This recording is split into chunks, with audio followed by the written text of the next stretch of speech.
prazer estar com todos vocês aqui essa noite. Um momento bastante importante aqui para a nossa associação. Eu acredito para que todos nós, né? Um momento de bastante turbulência, bastante dúvidas, bastante mudanças, né? Só que antes da gente começar a conversar, a gente gostaria de apresentar um pouquinho mais da GCF, da FENAG, né? Que é a Federação Nacional das AGCFs. Tem bastante gente nova, bastante pessoas que ainda não conhecem o nosso trabalho. Então, é um vídeo pequenininho, de 3 ou 4 minutos no máximo. Então, convido vocês a assistirem esse vídeo e assim que terminar, a gente já retoma a nossa conversa, tá bom? Obrigado.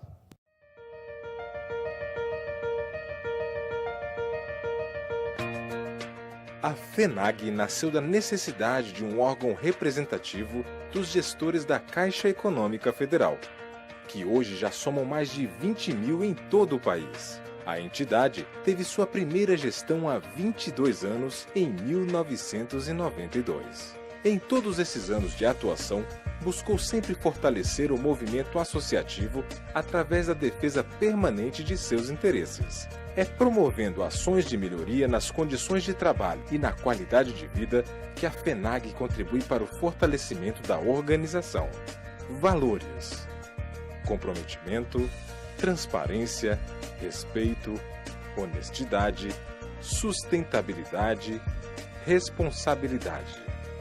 O Estatuto da FENAG prevê congregar as associações federadas, estimulando a união, a solidariedade e a defesa dos interesses dos associados, apoiando, sobretudo, suas reivindicações, promover congressos, convenções, seminários e encontros, participar ativamente do processo administrativo da Caixa, apresentando soluções e críticas com o objetivo de minimizar conflitos internos e contemplando a valorização do mérito e da ética profissional.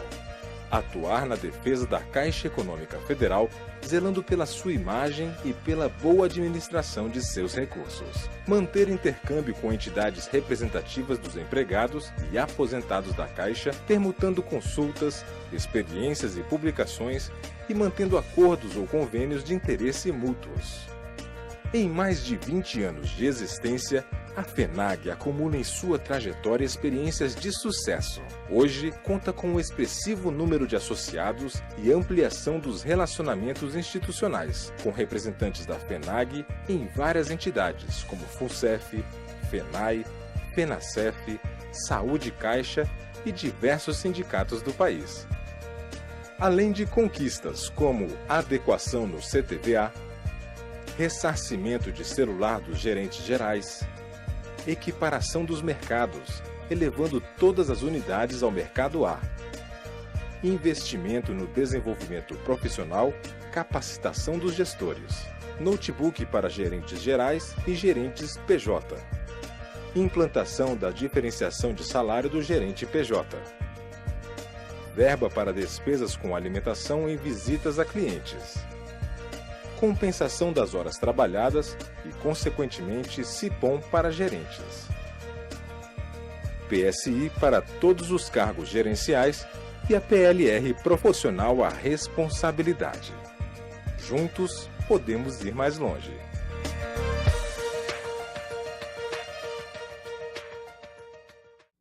Nós somos uma entidade que busca o diálogo com a Caixa, sempre.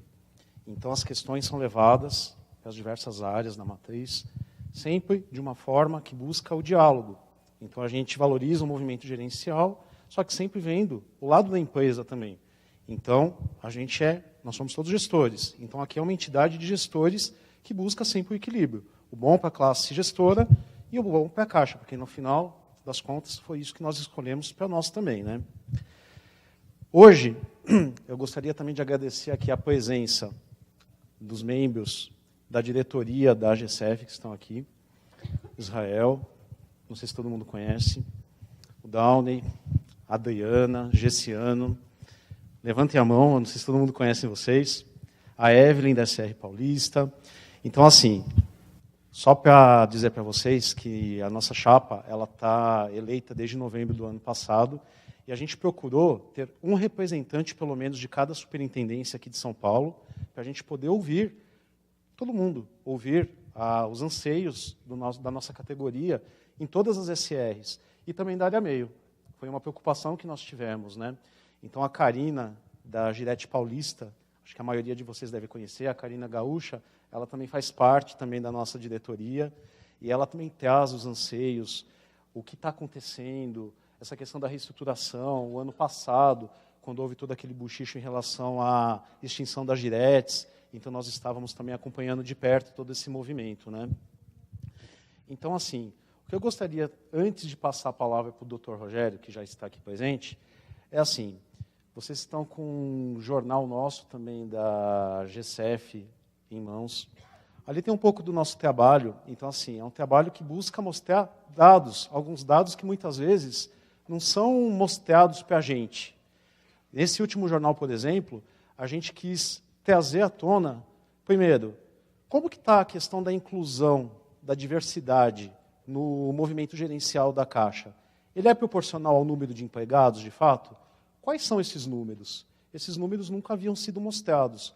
A gente foi a fundo, a gente pesquisou, a gente foi atrás do Instituto Etos, a gente foi na matriz, a matriz abriu esses dados para a gente e mostrou que, de fato, e se, de fato, a Caixa está fazendo alguma coisa para incluir as pessoas.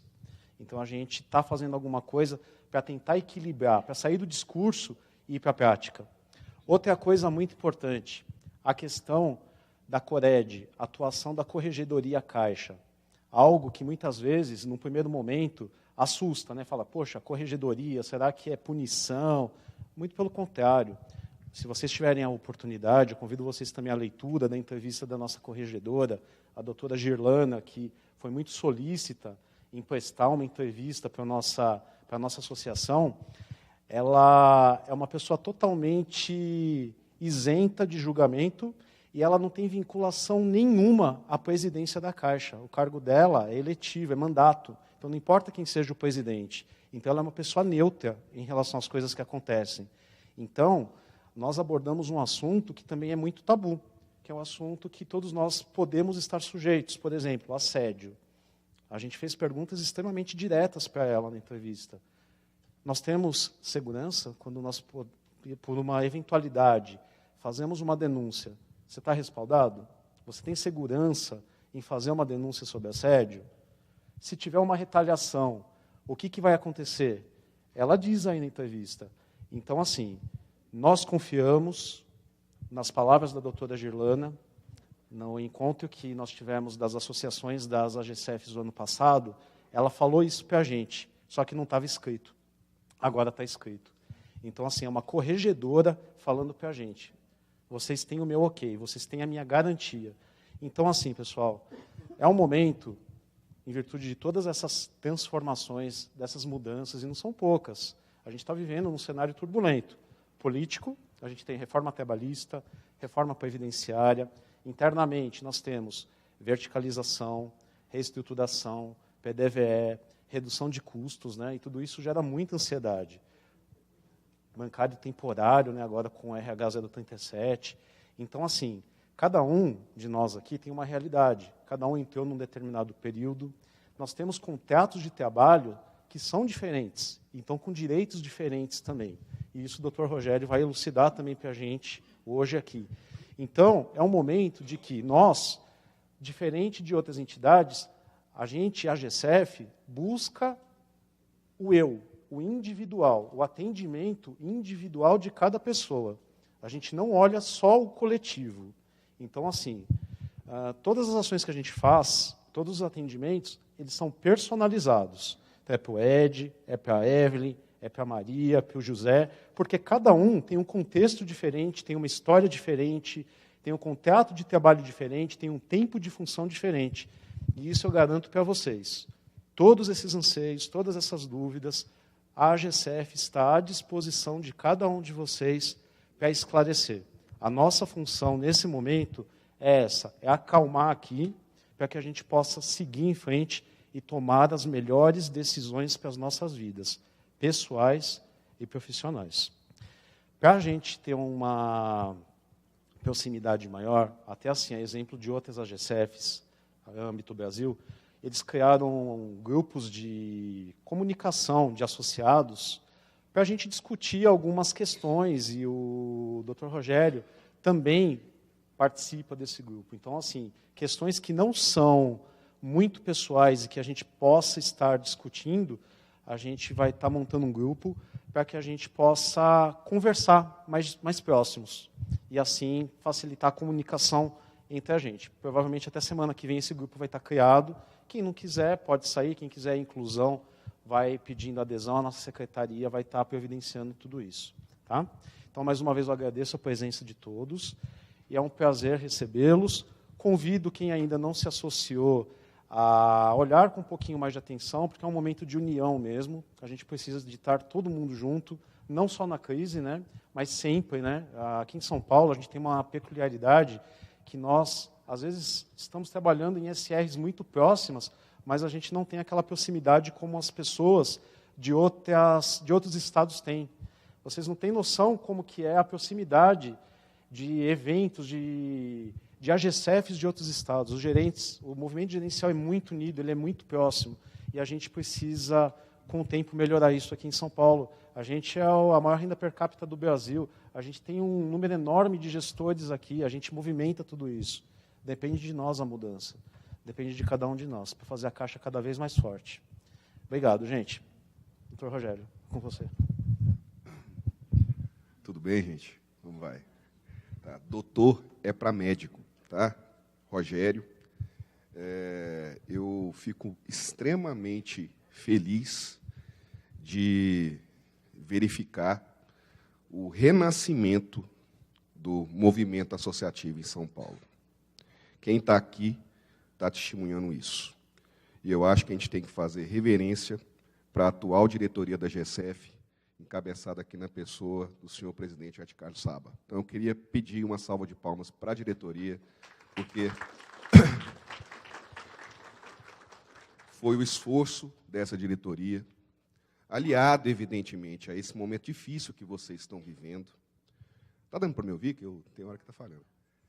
Aliado a esse momento difícil que vocês estão vivendo, né, que fez e faz com que vocês todos estejam aqui presentes para ouvir esse goiano metido à besta aqui. Né? E o que o Ed falou é uma coisa interessante. Né? Eu me apresento rapidamente. Tá? Eu sou o advogado nacional da FENAG, da Federação Nacional das AGCFs. Minha esposa, minha sócia, está aqui, sempre me acompanha. Às vezes não consegue me acompanhar em todos os eventos. Coincidentemente, eu resido aqui em São Paulo. Passei a cuidar também dos interesses da GSF São Paulo. E, nesse quase ano de visitas, né, é a primeira vez que a gente faz um evento aqui. Eu já devo ter ido para umas 20 neste ano. E o engajamento do movimento associativo realmente chama a atenção nos outros estados. Né? A gente percebe não diria que a palavra certa seria corporativismo, mas a gente percebe uma união em torno dos interesses comuns, em torno dessa problemática toda que vocês estão vivendo. Então, realmente, assim, eu fico extremamente feliz de ver vocês hoje todos unidos aqui. Né? Espero que vocês sejam porta-vozes também, né, de uma palavra que vai ser colocada aqui. Desde logo quero colocar que era divertir. Vai ser impossível tratar de todos os assuntos. Tá? Para esse desenho novo de conversa que eu estou tendo com vocês, tá? Eu fiz um pilotinho ontem em Campinas. Né? Ontem o evento foi bem menor, foi coisa de 1/3 aqui do número de presentes. Mas ele realmente assim, serviu como um esquenta bom para a gente estar fazendo esta reunião aqui em São Paulo. Tá? E já coloco para vocês, ele durou 3 horas. Tá? E não deu para esgotar tudo. Tá? O pessoal realmente ficou até bem mais tarde e não deu para esgotar. Então, eu peço desculpas, tá, se eu não conseguir abordar todas as questões que vocês irão propor aqui. Porque eu também não vim aqui com nenhum discurso engessado. Tá? Eu não tenho palestra. Entendeu? A gente vai tratar alguns pontos. Entendeu? Acredito que a secretária também, a quem a gente deve muito, tá, nessa organização, é uma pessoa extremamente valorosa, diria que a GSF São Paulo é ela, tá? Mais do que nós todos aqui, e acho que ela merece a salva de palma também, né? A gente vai organizar isso mais ou menos como eu faço lá nos meus sindicatos, tá? Que eu também sou advogado de alguns sindicatos bancários. Para poder organizar, já que nós temos muitos presentes, tá? Nós vamos fazer inscrição.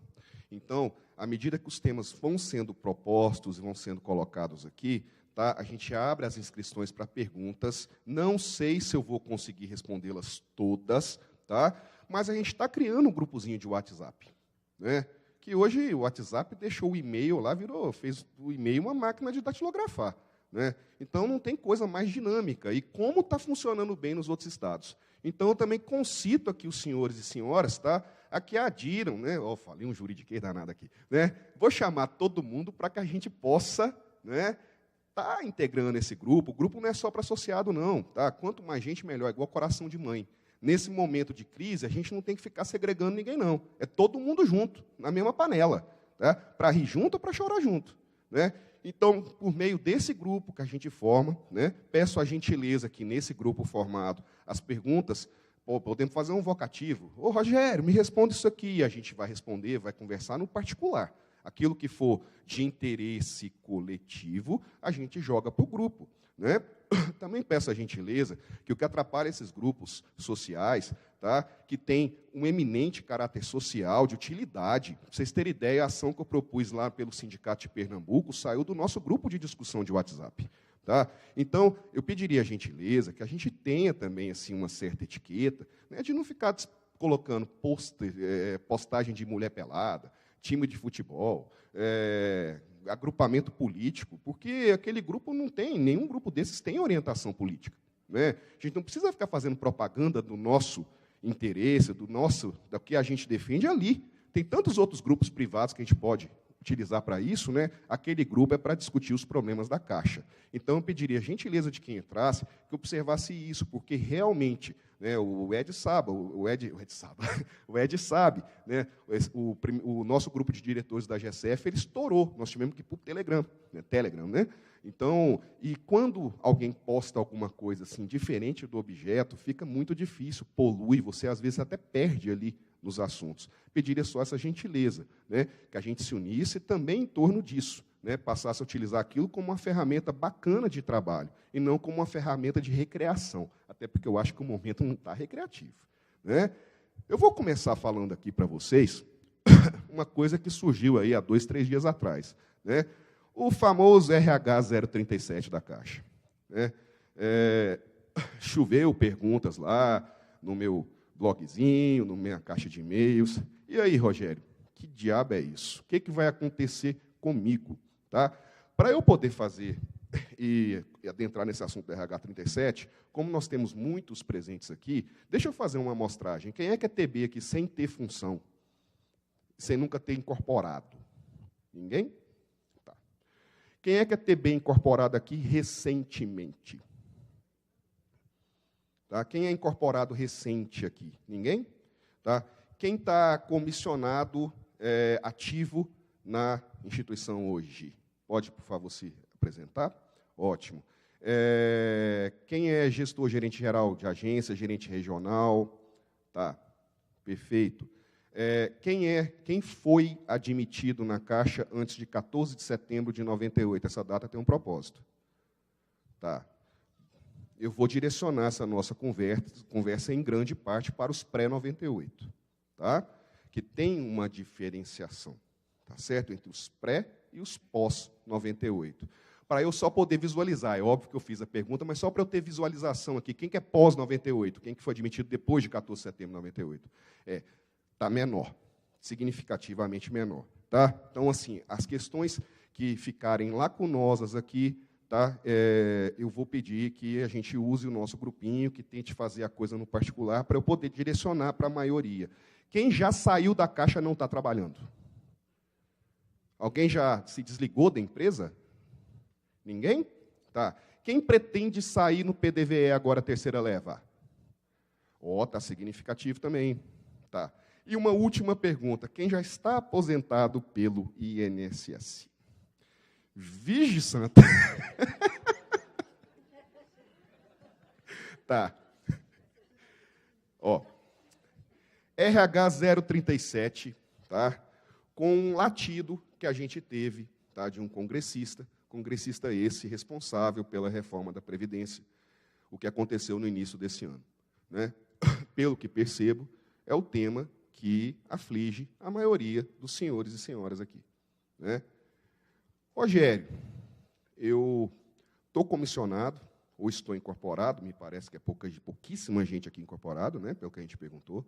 Estou comissionado, sou aposentado pelo INSS.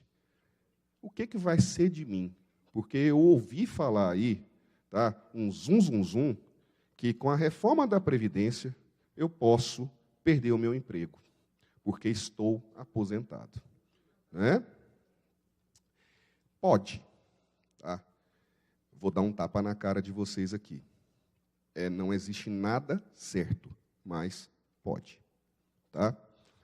Hoje, o sistema previdenciário brasileiro ele tem uma lacuna com relação a uma modalidade de aposentação compulsória com despedida compulsória do emprego, tá? Que é a questão da compulsória por tempo de contribuição. Tá? Não sei se vocês sabem, agora eu vou chamar vocês todos de vocês aqui, a gente tem uma hipótese de demissão forçada, obrigada do serviço público. No caso, vocês não são servidores públicos, vocês são empregados seletistas públicos. Tá? Existe uma modalidade vigente hoje na nossa legislação, que é a modalidade de compulsória por idade. Tá? Isso não é questionado, é perfeitamente legal. Tá? Então, se eu não estou enganado, eu sou horrível para guardar número, tá? São 70 anos, né? E 65 para mulheres. 75, 70. Tá? Bem, ou 70, eu sou horrível para número, tá? Mas se você chega a 70 anos, me lembrei aqui, se você chega a 70 anos de idade, já está aposentado, o empregador ele tem a faculdade de denunciar o seu vínculo por INSS. Tá? Ele tem um prazo para isso, esse prazo é contestável, quase ninguém usa, né, mas existe isso na lei, tá? Da pessoa ser forçada a sair da empresa porque está aposentada e tem uma certa idade. Tá? Não existe nada de inconstitucional nessa hipótese. Tá? E o que está sendo, é óbvio que o latido foi pesado, né? A bronca foi pesada, a ameaça foi realmente expressa, tá? Mas por dentro dessa ameaça, o que está sendo aventado é essa hipótese de aposentação compulsória por tempo de contribuição. Se isso virar lei, tá, ela terá vigência imediata. E, na minha humilde e modesta opinião, tá, vocês vão ver aqui eu falando um monte de coisa a favor dos bancários e tudo mais, mas a gente tem que ser realista. Tá? Essa hipótese, a meu ver, ela não terá nenhum problema. Ela será constitucional. Basta a gente pensar na irmãzinha dela, que é a compulsória por idade. Ninguém nunca questionou. Tá? Então, se isso vier realmente a virar lei, tá? Quem está aposentado pelo INSS, tá? Muito provavelmente será exonerado da empresa. Tá? Então, a gente está sabendo, eu sou ligado a alguns sindicatos, como talvez vocês devem saber, eu sou chefe do jurídico do Sindicato da Baixada Santista, eu fui chefe do jurídico do Sindicato do Espírito Santo até o ano passado, antes de me mudar para cá. Tá? Cuido da parte coletiva do Sindicato de Pernambuco, do Sindicato de Alagoas e de alguns outros sindicatos. Tá? Inclusive, a questão da reestruturação pela Contraf. Tá? Hoje, quem está encampando o movimento é o Sindicato de Pernambuco, com aquelas açõezinhas que eu fiz, a Contraf, inclusive, noticiou hoje no seu site. Tá? Então, a gente sabe que isso, né, que a reforma previdenciária vem, e o movimento sindical nos informa, tá, que uma das pautas é essa. Será uma pauta de blitzkrieg. Tá? Ou seja, aquela que eles enfiam lá o jabuti lá nos 47 do segundo tempo. Tá? Lá de noite, no Congresso, vão enfiar isso. Muito provavelmente isso irá acontecer, mas ninguém tem bola de cristal. Tá? Estão falando, vão travar a reforma da Previdência, não vai ter moral. Falaram a mesma coisa para a reforma trabalhista e passou a fórceps. Tá? Então, não duvidem que a reforma trabalhista possa vingar e talvez vingue esta semana. Tá? Isso é o que a gente sabe. Tá certo? Está incerto, não sei quando, não sei como, não sei onde, eu acho que nem lá o Congresso sabe. Tá? Mas é factível de acontecer. Se acontecer, vocês que estão aposentados correm o risco, sim, de ser exonerados do serviço, tá, prestado para a Caixa. Tá? E aí vem, Rogério, ressuscita o RH 008? Não. Tá? Isso não passou na década de 90. Tá? O Supremo Tribunal Federal tem posição muito, muito, muito forte e firme no sentido de que a questão da demissão, da compulsória, não impede, não desobriga a empresa de pagar as verbas rescisórias. Tá? Então, vai ter o pagamento da maneira que, de uma demissão sem justa causa, neste caso da compulsória. Já existem julgados, tá, gente? Tá? Para a questão da aposentadoria por idade. Tá? Então, aquela ameaça lá do RH 008, lá, de demitir sem pagar nada, aquilo já foi julgado inconstitucional há muito tempo. Tá? Mas existe a possibilidade de corte, volto a repetir, com o pagamento das verbas rescisórias. Tá? Isso é factível e eu não estou vendo, eu e meus colegas advogados que participam de movimento associativo, participam de movimento sindical, tá? Não estou vendo como questionar a constitucionalidade disso. Né? O questionamento é político, não é jurídico. Tá? Então, politicamente, o movimento de aposentados tem que ir para a rua, o movimento tem que brigar pelos seus direitos, mas juridicamente não estou vendo como questionar isso perante o Supremo Tribunal Federal. Tá? Então, sim, é factível a demissão sem justa causa dos aposentados. Aconteceu? Não. Tá? Um questionamento que vem. Mas, Rogério, eu não tenho direito adquirido, tá, a permanecer, porque isso decorre de lei nova. Aqui a gente tem, na verdade, tá, um falso entendimento do que vem a ser direito adquirido, tá? Porque isso não é direito adquirido. Isso é um regime jurídico, no caso previdenciário. E o próprio Supremo Tribunal Federal falou, já na década de 90, tá, que não existe direito adquirido a regime previdenciário. Se o regime muda, tá, todo mundo vai a reboque. Quem é na década de 90 que estava um pouquinho mais velho de Caixa, vai lembrar que quando mudou as idades de aposentadoria, quem não tinha o requisito sentou e chorou. Tá? Então, não existe direito adquirido a regime. Se colocarem esta cláusula, se colocarem esta lei lá, né, enfiarem na lei a possibilidade, vai todo mundo correr o risco de ser demitido. Se vai acontecer ou não, não sei, volto a repetir. Tá? Onde o RH 037 entra nessa história? Tá? Primeiro, ele, como nós todos sabemos, né, ele permite a contratação de escriturários. Né? O TB da Caixa é escriturário bancário. Né? Vocês eram, inclusive, chamados assim pelo PCS 89. Né? TB é um nome bonitinho, tá? Mas ele permite a contratação de escriturários. E ele, na verdade, já é uma manifestação da possibilidade de terceirização, né, dos recursos, né, humanos da empresa para todos os aspectos da atividade empresarial, sejam eles atividades meio, sejam atividades fim. Né? O RH, gente, já existia. A contratação temporária já existe e não é de hoje. Tá? O RH, o 37, foi apenas adaptado para se permitir a contratação de escriturários para se fazer qualquer serviço na Caixa. Serviço, por enquanto, de base. Né? Bem, o que impede a Caixa Econômica, tá, de turbinar a atividade prestada por esses temporários? Respondo a vocês, nada. Tá? Nada. Só que a gente percebe, tá, que a precarização vai acontecer nos estratos mais básicos da pirâmide de recursos humanos da empresa. Tá? Isso já é uma coisa que a gente já vê na iniciativa privada. Tá? Os bancos privados já praticamente mantêm os gerentes de venda. Tá? Vocês devem ter ouvido falar do processo de digitalização da atividade bancária. Né? A gente, lá no Sindicato de Santos, tá, a gente percebeu, de 2015 para cá, um aumento de mais de 40% no volume de demissões sem recontratação. Tá? por conta da digitalização da atividade bancária.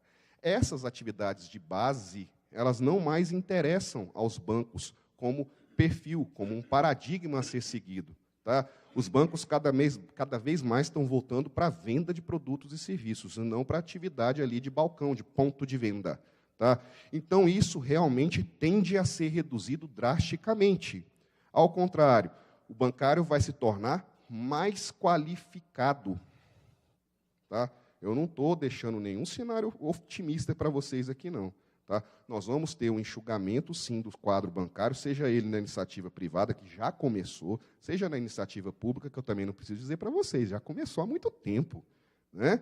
Tem quanto tempo que o PDVE? Nós já estamos na terceira leve. Quantos PDVEs nós tivemos agora nesses últimos anos? 2007, não é isso? 2010. Né? Confundo, às vezes, Banco do Brasil com Caixa, mas teve 2007, 2010, né? Teve agora o último, não é isso? E esse último já está na terceira onda. Não é? Então, nós já temos esse enxugamento há tempos. Tá? Cadê que a Caixa está recontratando? Né? Tá, as agências estão tudo com branco. Né? Não é essa a realidade? Então, o que acontece? Eles não vão recontratar pelas vias normais. Tá? Eu sei que não é uma coisa que interessa a vocês aqui. Tá? Mas nós vamos ver um concurso para a Caixa Econômica mais voltado para atividade fim e de alta complexidade. Tá? Talvez nós tenhamos uma especialização dos concursos de ingresso na Caixa, como a gente tem para advogado, para engenheiro.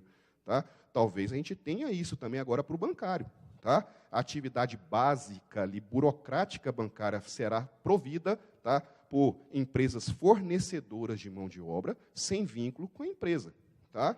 E vocês serão reduzidos, tá, à atividade gerencial. Então, isso não afeta a vocês em particular. Isso afeta ao futuro. Será que é verdade? Mais ou menos, né? Mais ou menos. Por quê? Porque a gente também vê uma iniciativa, uma tentativa da empresa de diminuir a força, né? Passar a goela abaixo, garganta abaixo, tá? Uma diminuição de salário, não é isso? Não está acontecendo isso agora?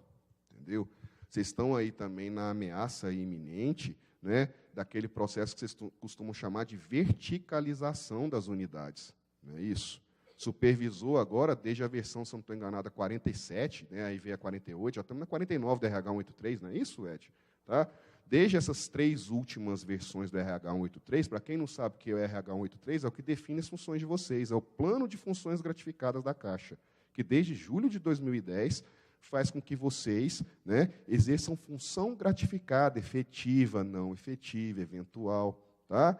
Bem, esse plano foi modificado muito recentemente agora, tá, para ter transformado os 3 cargos de supervisores em gerentes de atendimento. Não é isso? Tá? E me parece, tá, que estes supervisores, afora os que estão sofrendo processo de reestruturação aí com poda de função, né, me parece que esses supervisores estão agora gerentes. Estão gerentes, inclusive, com alguma maquiagenzinha, porque são as mesmas atribuições com alguma coisinha ali a mais. Tá? Então, se tornaram gerentes praticamente só no nome. Né? Bem, o problema não é nem tanto esse. O problema são os gerentes hoje, PJ, PF, né, que terão que cumprir certos requisitos de performance, né, para que a agência mantenha a dotação daquela função em particular. Né? Gerente que não performar, lá na Bahia mesmo, a gente estava discutindo isso dias para trás. Já está vindo zoom, inclusive lá no Nordeste, com força, por incrível que pareça. Né? Lá está assim, ó, PF que não performa 150 clientes aqui no aporte X, no aporte tal, vai ser convidado, tá, a trabalhar, a aceitar um novo desafio, tá, num cargo, né, transformado de supervisor para gerente de atendimento a negócio, muitas vezes fora da sua unidade, tá, pertinho. Teve gente que foi convidado para trabalhar a 400 quilômetros de distância. Né? Então, assim, assumir esse desafio fora de casa, entendeu? Num cargo rebaixado. Então, essa questão da performance vai fazer com que a pessoa seja rebaixada, né, sofra um decesso, né, disfarçado sob a forma de verticalização. Tá? Dá para salvar todo mundo nessa situação? Infelizmente, eu falo que não. Tá? Isso também é outro aspecto perverso aí do momento de reestruturação da empresa. Tá? Os supervisores que foram transformados vão continuar mais ou menos como estão, afora aqueles que estão reestruturados, que vão perder a função pelo enxugamento da máquina. Né? Já esses gerentes PJ, PF, que vão ser convidados a trabalhar em nova função gerencial, mas agora na função inferior, transformada, disfarçada, né, como gerente, que, na verdade, é a função de supervisor, vão sofrer, sim, um rebaixamento de salário. E sabe o que é interessante? O Ed talvez lembre do que a gente falou no INAGCF desses da vida aí no início do ano. Tá? A promessa não era de redução de salário. De início, a ideia era, na verdade, o rebaixamento com manutenção da remuneração pelo CPF. Ou seja, as pessoas iriam manter o salário mesmo nessa condição de rebaixamento. E me parece que esta política foi abandonada pela Caixa. Né? As pessoas, de fato, vão perder remuneração, parte da remuneração, porque estão rebaixadas agora para o gerente 3. Né? Bem, dá para resolver em parte. Tá? Vocês vão ter que se socorrer, tá, do entendimento da incorporação. Por que eu falo entendimento e não falo lei, não falo artigo? Porque isso é um entendimento, tá? É uma interpretação da Constituição. Tá certo? Bem, quem está nesta situação, tá, foi convidado, tá, a se ativar como supervisor disfarçado de gerente. Tá?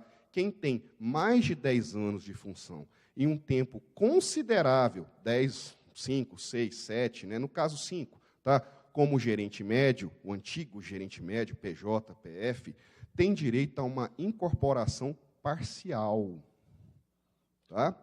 Por exemplo, um gerente PF de uma agência qualquer, né, hoje tem um salário bruto de aproximadamente aí 11 mil, se eu não estou enganado, né, no aporte 2 da vida. Né? Bem, um supervisor que agora é GAN, né, dessa mesma agência, tem um salário aproximado de 8 mil, se eu não estou enganado. Então, uma pessoa que é convidada a trabalhar numa agência de mesmo porte, nessa nova função, vai ter um rebaixamento de aproximadamente R$ 3.000. A promessa de manutenção de salário, de criação de um APA 2, não veio a ser cristalizada em normativo, até onde eu sei. Por favor, me corrija se eu estiver equivocado.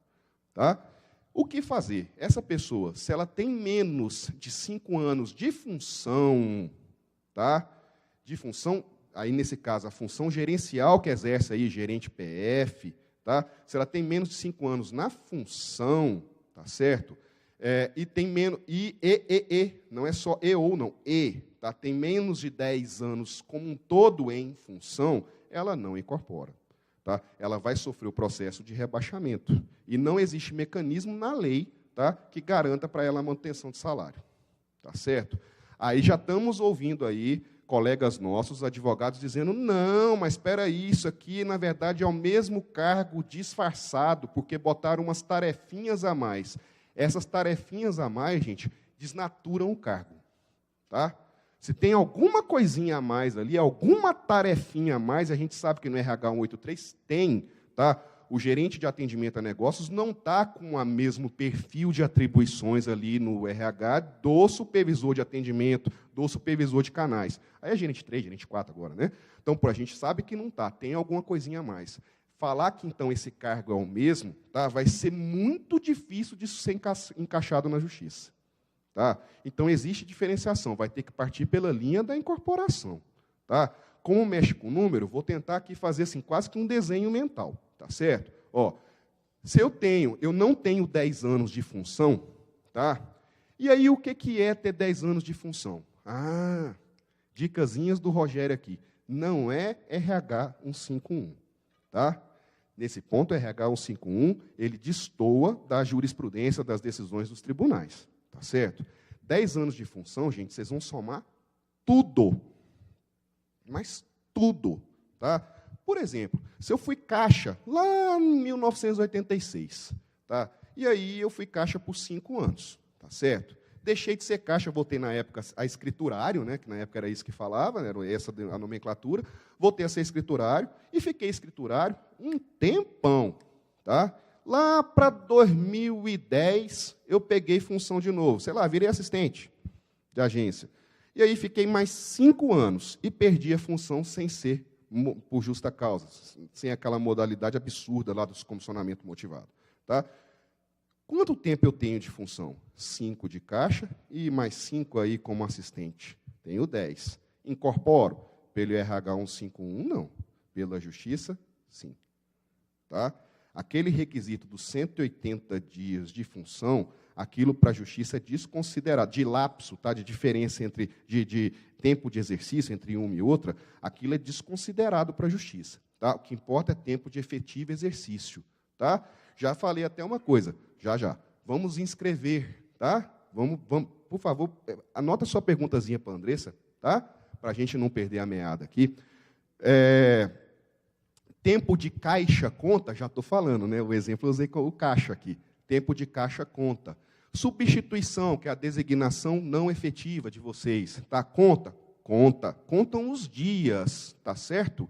Tá? E a eventual, gente, a eventual vocês não estão exercendo, vocês estão como back, né? Como substitutos, né? Aí não conta. Não à toa que a Caixa retirou aquele simulador do adicional de incorporação desde dezembro de 2016, para que vocês não tenham um acompanhamento da contagem, porque a questão da incorporação já está prevista aí, as mudanças, há muito tempo. Né? Então, desde 2016, vocês não acessam mais o simulador, mas ele existe. Tá? Nos processos, eles são juntados pela Caixa. Tá certo? Vocês só não têm mais acesso a eles. Então, gente, qualquer tempo de caixa, substituição, conta.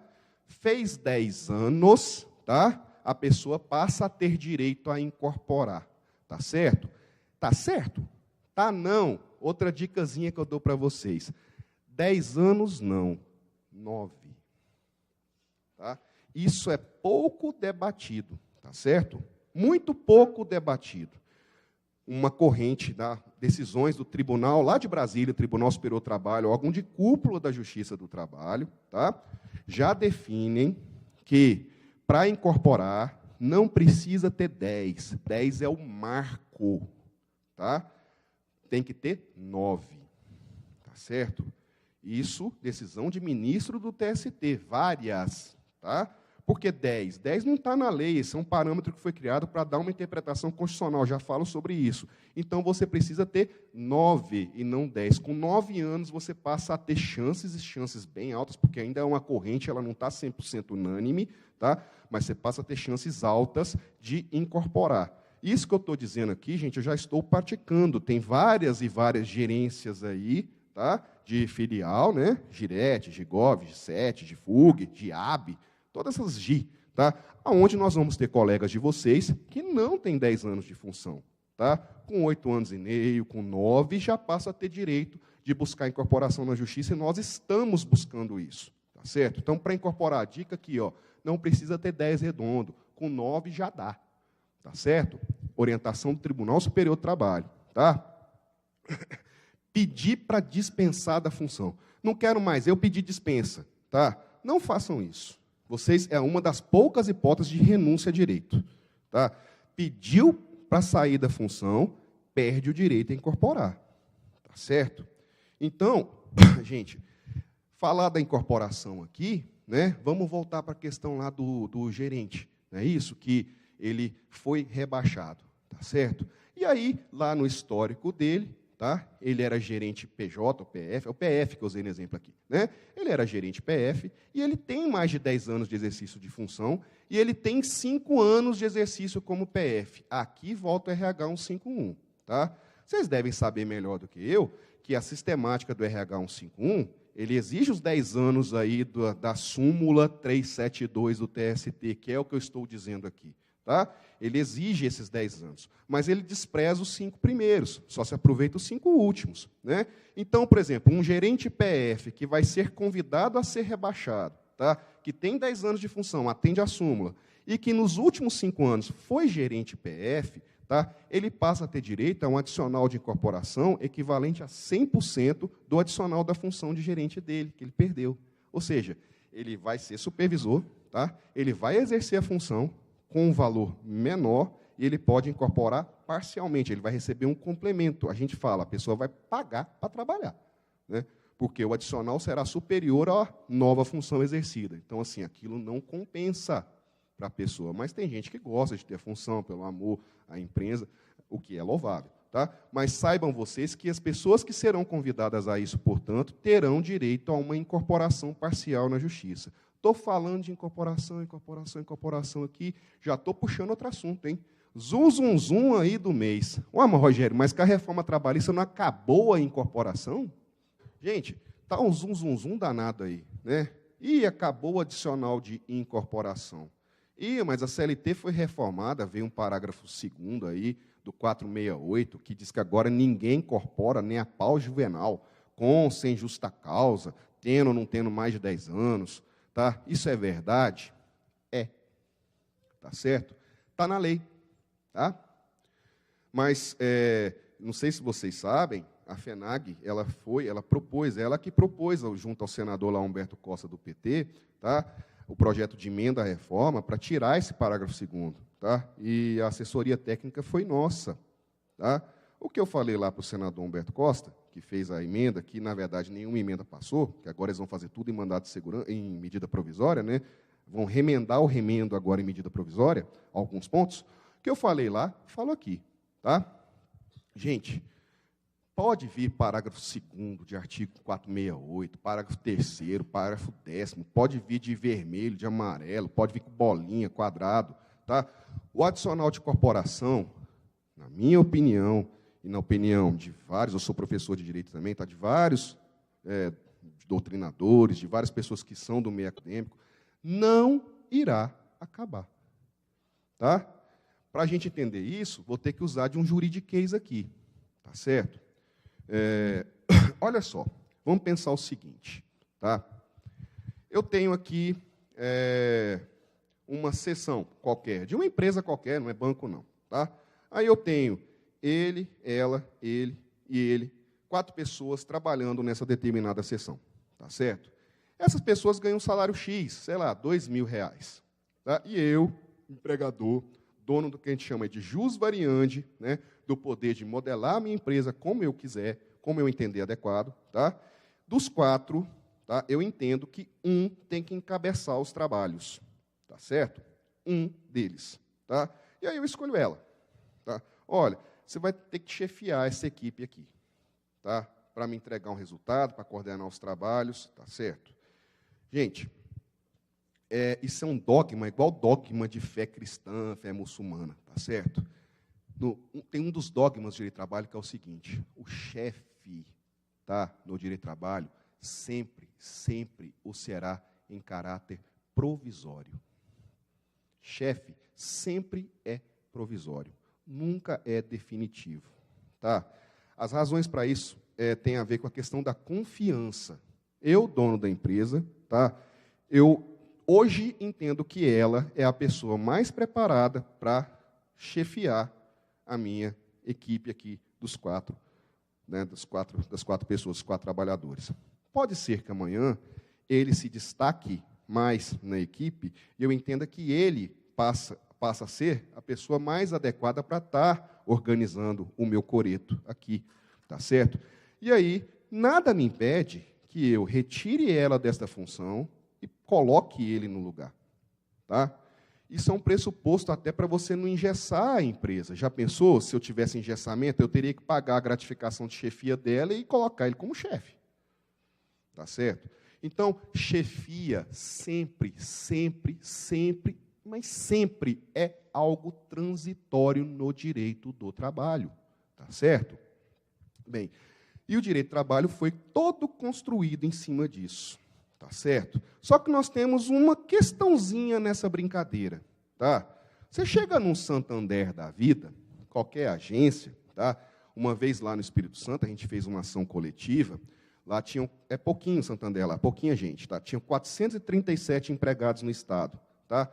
10 tinham jornada de 6 horas, tá? 427 tinham função gerencial. Você chega numa agência do Santander, você vê 2 caixas e 14 gerentes. Né?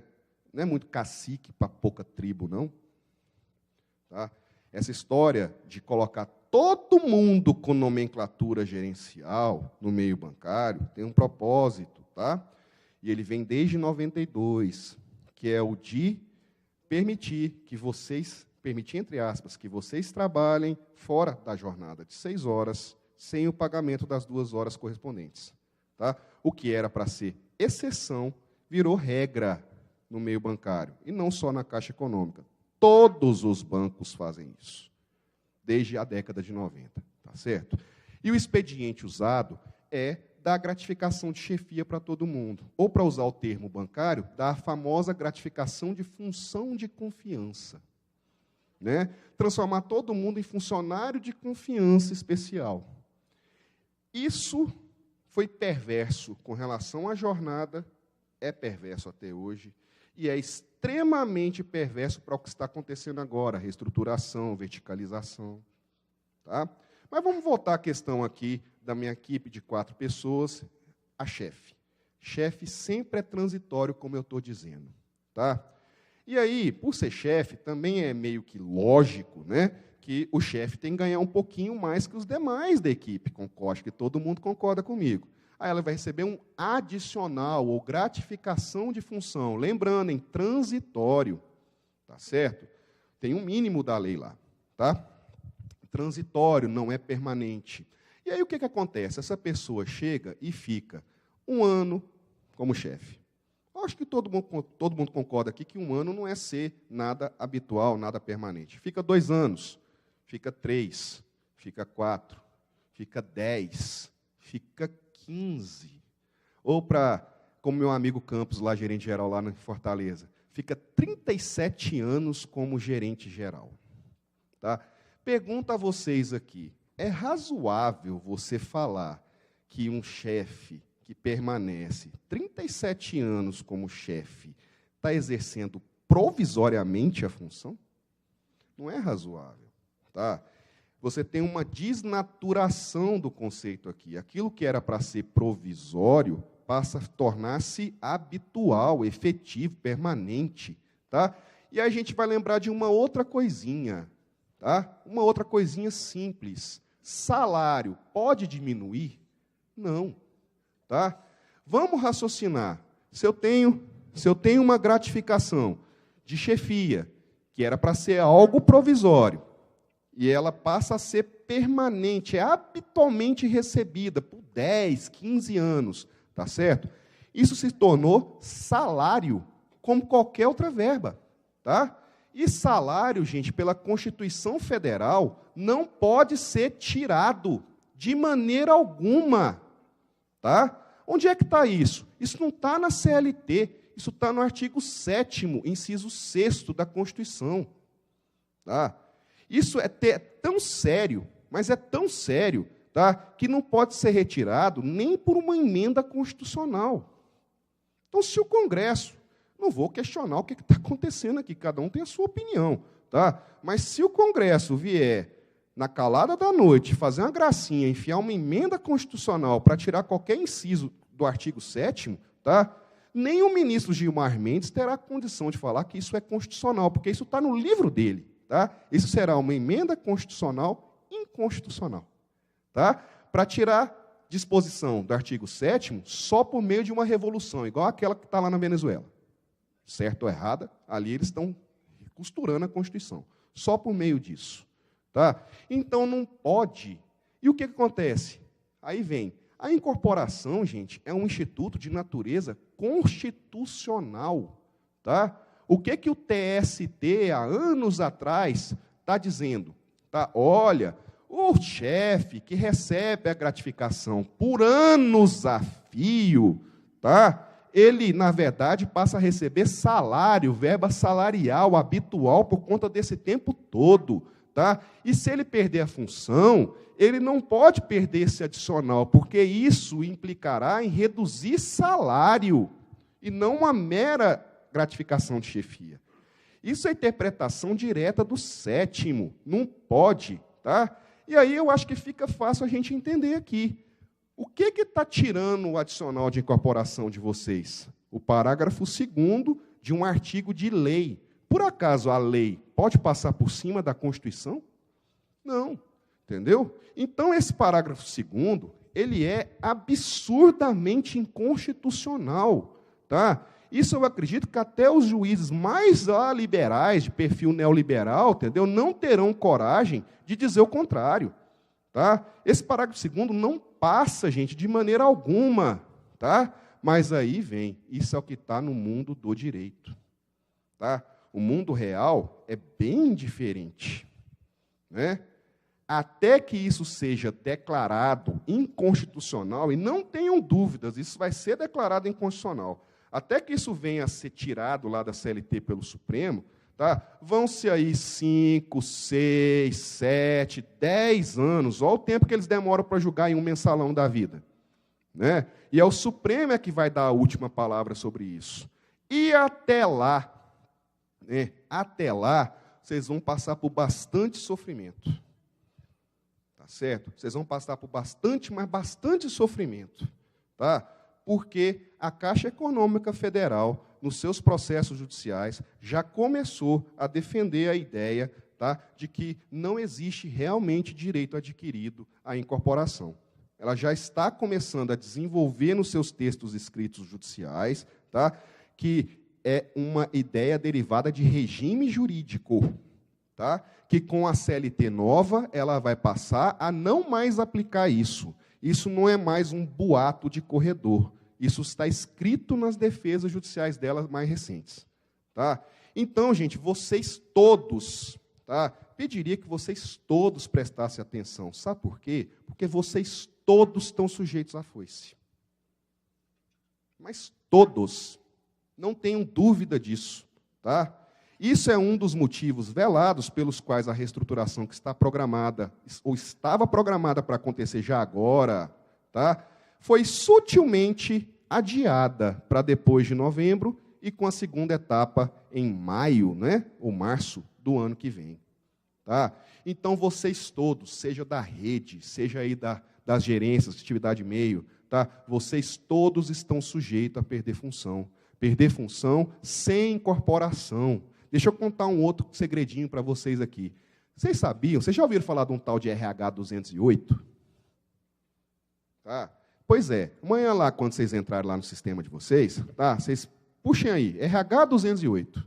Tá? O RH 208, ele define a política de benefícios, a política estratégica de benefícios da Caixa Econômica Federal. Tá? Até a versão 2, tá? E eu estava lá em Sergipe fazendo a preleção igualzinha essa aqui. Tá? Até junho, melhor falando, até a versão 2, que é de junho, tá? O RH 208 previa o adicional de incorporação como um benefício, como se isso não fosse lá da súmula 372, é um benefício que a Caixa dá para vocês. Tá certo? O adicional de incorporação. Depois de junho, tá? Eu, se eu não estou enganado, foi 6 ou 7 de junho, tá? Eles editaram a versão 3. E na versão 3, não existe mais adicional de incorporação. RH 208, versão 3. Isso já está fora da política estratégica da Caixa Econômica Federal. E eu acho que isso deve levantar, tá, um alerta muito sério com relação a vocês. Porque aí veio, poucos dias depois, veio a reforma trabalhista com esse parágrafo 2º. Tá? Tem solução, gente? Tem, acabei de dizer.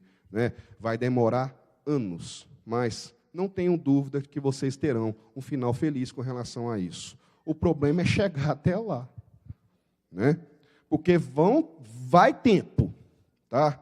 Vocês terão necessariamente que ir para a justiça para obter incorporação. Tá? E aí, gente, vocês vão ver decisões de toda sorte. Tá? Vai ver juiz dando, juiz negando, juiz demorando. Tá? Juiz dando, tribunal cassando, juiz negando, tribunal dando, até isso ser pacificado. Tá? Então, serão tempos realmente muito sombrios para vocês. Não tenham dúvida disso. Tá?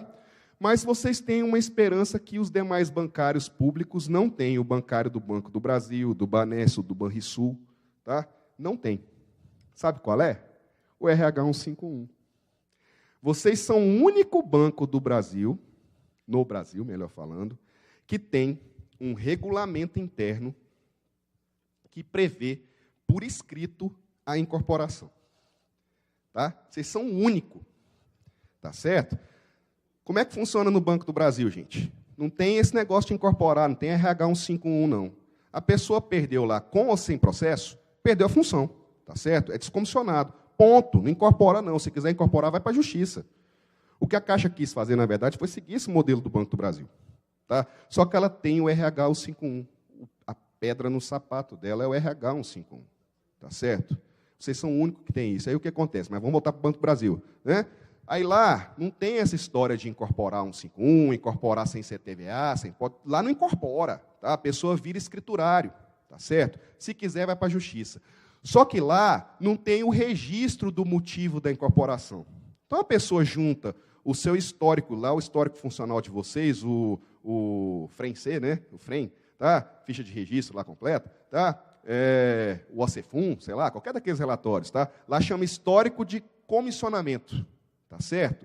E aí a pessoa só junta o seu histórico de comissionamento, comissões, lotações, junta aquilo para o juiz, já virou padrão, isso já tem anos e anos e anos. A ação de incorporação no Banco do Brasil costuma demorar 72 horas para sair um liminar. Tá? Porque já é padrão. Aí o Banco do Brasil, tá, querendo, junta um eventual processo disciplinar, aonde a pessoa lá foi acusada de alguma falta disciplinar e prova que aquele descomissionamento foi justo. Aí a pessoa até perde a liminar e tem que devolver dinheiro. Tá? Se o juiz, aí, bem, eu não vou entrar aqui num juridiquês, não. Tá? Não é sempre que pede, porque é verbo alimentar, mas, em princípio, tem juiz que manda pagar de volta o adicional pago liminarmente. Tá? No Banco do Brasil não tem essa história, então, não. Tá? Vocês têm o RH 151. Aí eu vou contar outra historinha para vocês aqui, tá? Que é um fio de esperança. Eu acredito que ninguém foi admitido e empossado na Caixa, tá? Depois de julho de 2017. Tá? Todo mundo é de antes. Não é isso? A reforma trabalhista aí, a nova CLT, tá? A reforma trabalhista, a nova CLT, né, ela só entra em vigor em novembro. Não é isso? Então não existe, isso ainda não está em prática. Tá? Mas mesmo que entre. Né? Bem, tem um negocinho que diz o seguinte, tá? O normativo da empresa tem a mesma natureza, a mesma força de uma cláusula de contrato de trabalho. Tá? E o RH 51, até onde eu sei, é um normativo de empresa. A empresa pode querer, a Caixa Econômica pode querer revogar esse RH 151. Tá? Não interessa. Ele já plasmou no contrato de trabalho de vocês igual um chiclete, assim, ele está grudado, ele não tem como mais tirar. Entendeu? Não tem como, de maneira alguma. E aí o que acontece? Pode vir lei nova, tá? Tem uma outra regrinha no direito que a gente chama princípio da cláusula ou princípio da norma mais favorável, tá certo? A lei nova piorada não se aplica aos contratos vigentes, tá?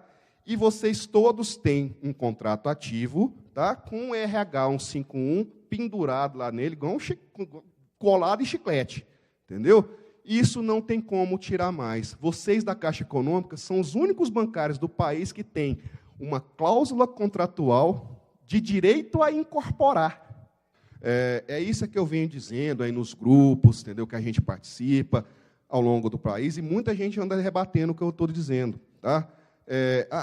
Então quer dizer que a gente pode fazer uma ação judicial preventiva, garantindo o direito à incorporação? Tá? Vou dizer para vocês, sim e não. Depende de como você argumenta. E depende se você é bancário da Caixa. Tá? O que acontece? Você não tem como entrar hoje na justiça, seja individualmente, seja numa ação coletiva de sindicato. Tá? Não tem como você entrar hoje pedindo a incorporação preventiva da função. Porque o requisito para incorporar é ser descomissionado. Só que as pessoas não estão entendendo a proposta. O que tem que ser pedido, tá, é a questão de declarar judicialmente, e tem uma ação judicial que a gente chama ação meramente declaratória. Tá? O que é uma ação meramente declaratória? É o juiz, como se o juiz batesse uma foto ali do seu contrato de trabalho, tá? Registrasse ali igual um carimbo, igual uma certidão de cartório de notas. Entendeu? Olha, o contrato é assim. Entendeu? Essa é a ação meramente declaratória. E essa ação, ela pode ser manejada para que o juiz bata uma foto e diga o seguinte: olha, no contrato de trabalho ali, no meu contrato de trabalho, eu tenho uma cláusula contratual que me dá o direito a incorporar se eu perder a função. Então, o que se pede não é a incorporação preventiva, é a declaração de que eu tenho direito a incorporar. É diferente, tá? E não só isso existe, gente, como, na verdade, eu já, nos sindicatos que a gente está trabalhando, tá? Isso é uma ação para sindicato, tá? Eu já estou manejando, e ela já passou a surtir efeitos, tá certo? Então, quem for ligado a movimento sindical aqui, tá? Eu peço um pouquinho de atenção, tá? Um pouquinho de sensibilidade, porque eu acredito que o movimento sindical tem que entrar de sola nessa situação. Tá? A gente está tentando, inclusive, trabalhar uma confederação das duas para poder manejar essa ação. Nós não tivemos resposta ainda. Tá? A gente está fazendo isso então, ao nível de sindicatos locais. Eu não conheço o pessoal aqui do sindicato. Não tenho nada a dizer, nem contra, nem a favor, porque simplesmente eu não conheço. Tá? Mas isso é uma ação típica de movimento sindical. Tá? O sindicato tem que abraçar essa causa, e no caso dos bancários da Caixa, tá, tem que pedir uma declaração judicial de que vocês todos, tá, têm como cláusula contratual o direito a incorporar do RH 151. Tá certo? Isso é fundamental. Tá? E aí eu já estou puxando para um outro assunto. Eu vou ter que deixar as perguntas para daqui a pouco, senão eu estouro o tempo aqui. Já vou puxar um outro assunto. Gente, ao invés de vocês estarem distantes do sindicato, esse momento de crise aqui, ele exige uma aproximação. Mais do que nunca, vocês têm que estar vigiando ali o sindicato. Agora, como é que vocês vão vigiar o sindicato se vocês não são filiados à entidade sindical da base de vocês? Vocês não têm, mas muita gente não é.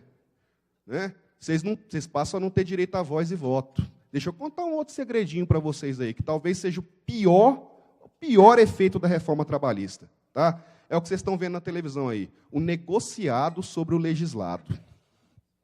Tá? Isso, gente, é seríssimo. E isso pode fazer com que direitos adquiridos de vocês, inclusive, tá, virem pó. Entendeu? Sumam por conta de uma negociação sindical mal feita. Tá? Vamos pegar esse exemplo do adicional de corporação mesmo. Tá?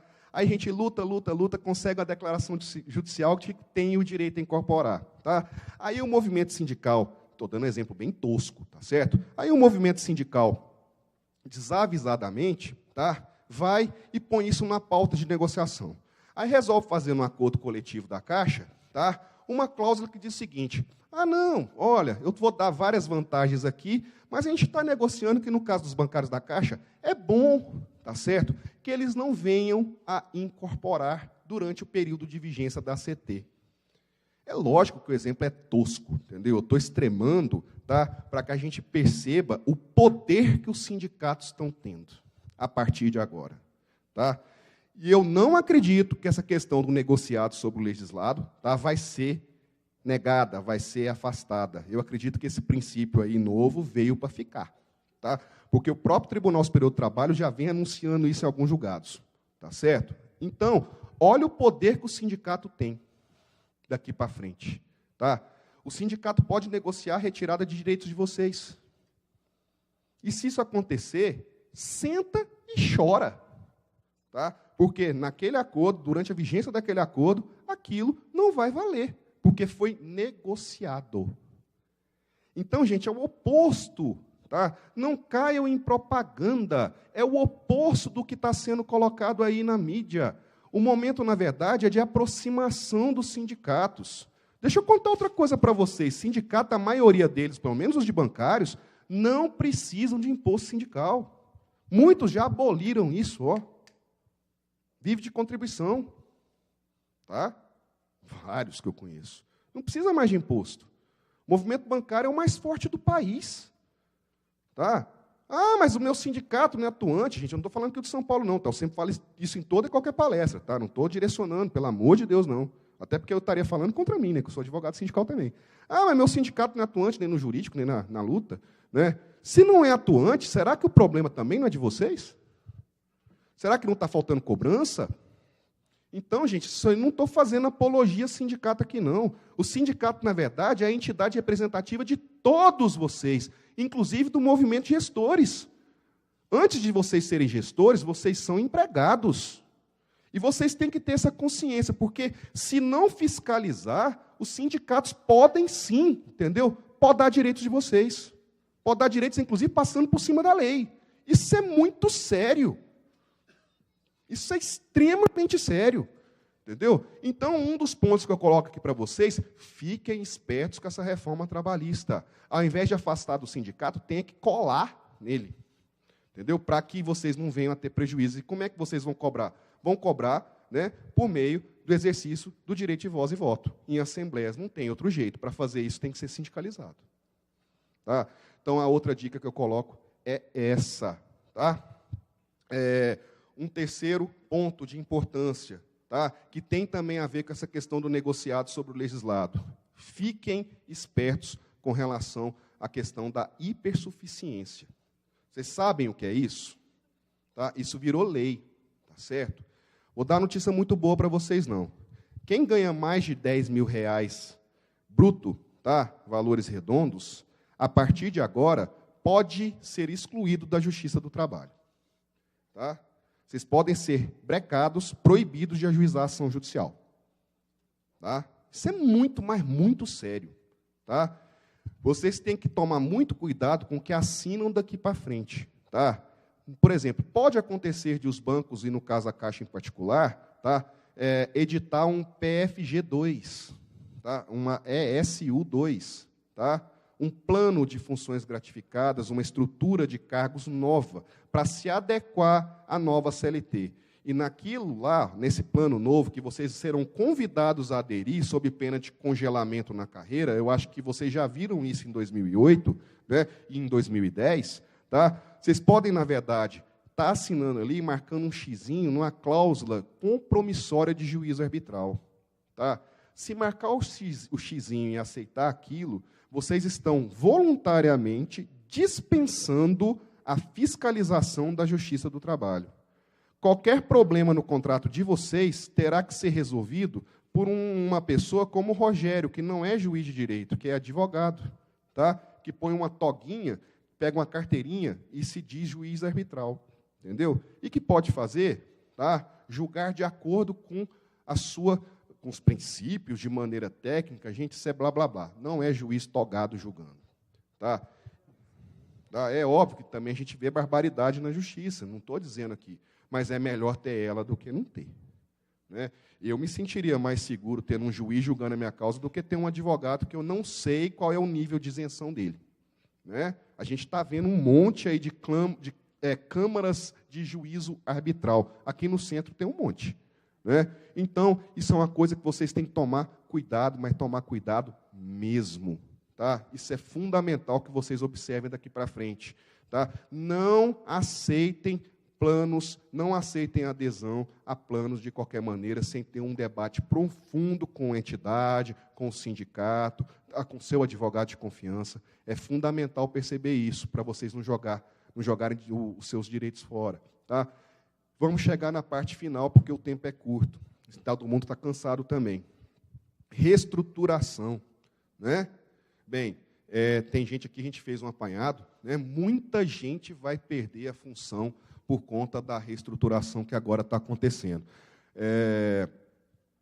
São as giretes, não é isso? As GIFUGs, as GIABs. Né? O que nós vamos fazer com isso? Quais são os instrumentos? Aqui, isso vai valer para a rede também. Tá? Tem certas coisas que nem advogado experiente na trabalhista tem, consegue se lembrar de bate-pronto para passar para vocês. Tá? Talvez vocês nunca tenham ouvido falar disso. Quem exerce função de 6 horas, tá, e perde a função sem justa causa, sem falta disciplinar, incorpora com 3 meses. Tá? Então, se perder a função, vai incorporar com 3 meses. Tá? Só na justiça. Tá certo? Qual é o pressuposto? É aquilo que eu falei ali do adicional de função de confiança. Tá? Vem cá, a função de 6 horas é uma função de confiança? Eu acho que ninguém duvida aqui que não, é uma função simples. Se o adicional não é de função de confiança, que é a função de chefia, por acaso, né, se a pessoa perde, ela está perdendo um adicional de função de confiança? Pela lógica, não, ela está perdendo um adicional de função de não confiança. É assim mesmo que a gente trabalha no direito. Tá? Adicional de função de não confiança, né? É permitido por lei você retirar? Não, é ilógico. Isso é salário, é uma gratificação como qualquer outra.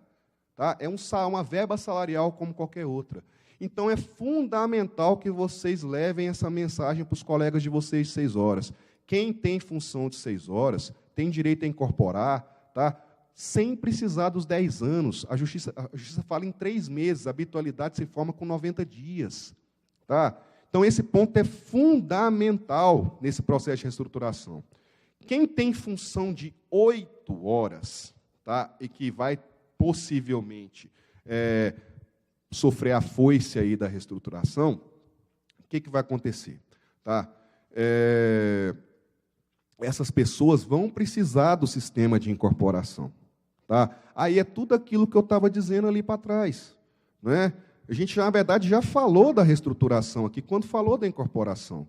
Funcionários de 8 horas vão, tendo mais de 10 anos, vão poder incorporar.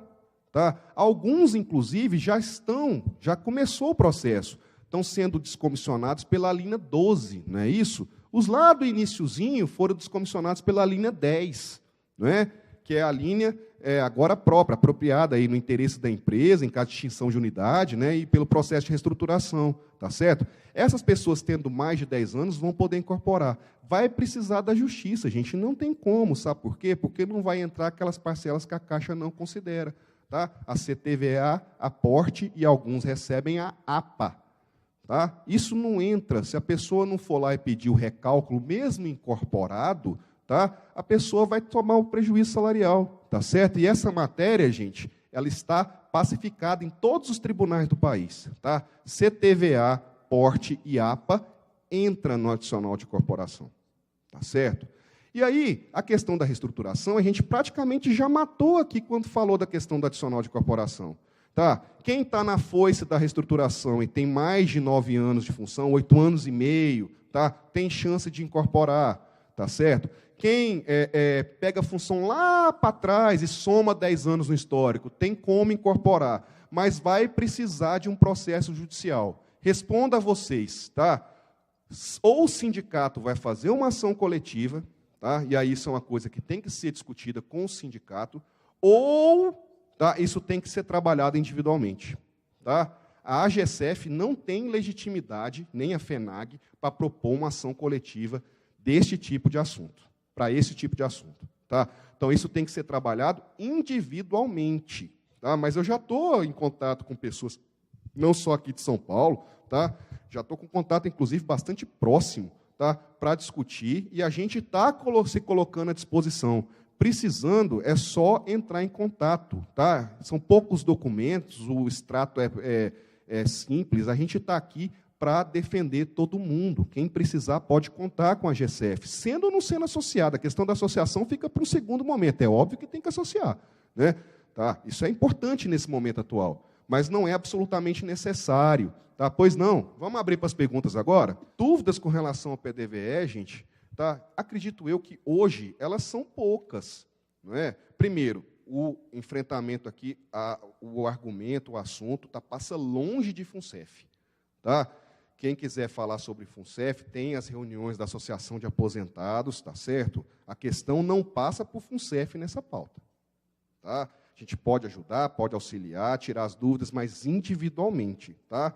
A FUNCEF é um vespeiro, ela demanda uma conversa à parte. Tá? Bem, o PDVE em si, da quitação de direitos, tá? Se eu aderir ao PDVE agora, eu estou renunciando à possível cobrança de outros direitos lá na Justiça? Isso eu posso dizer para vocês, rasgo meu diploma se isso acontecer. Tá? O PDVE não tem cláusula expressa de quitação, já teve, nós conseguimos derrubar.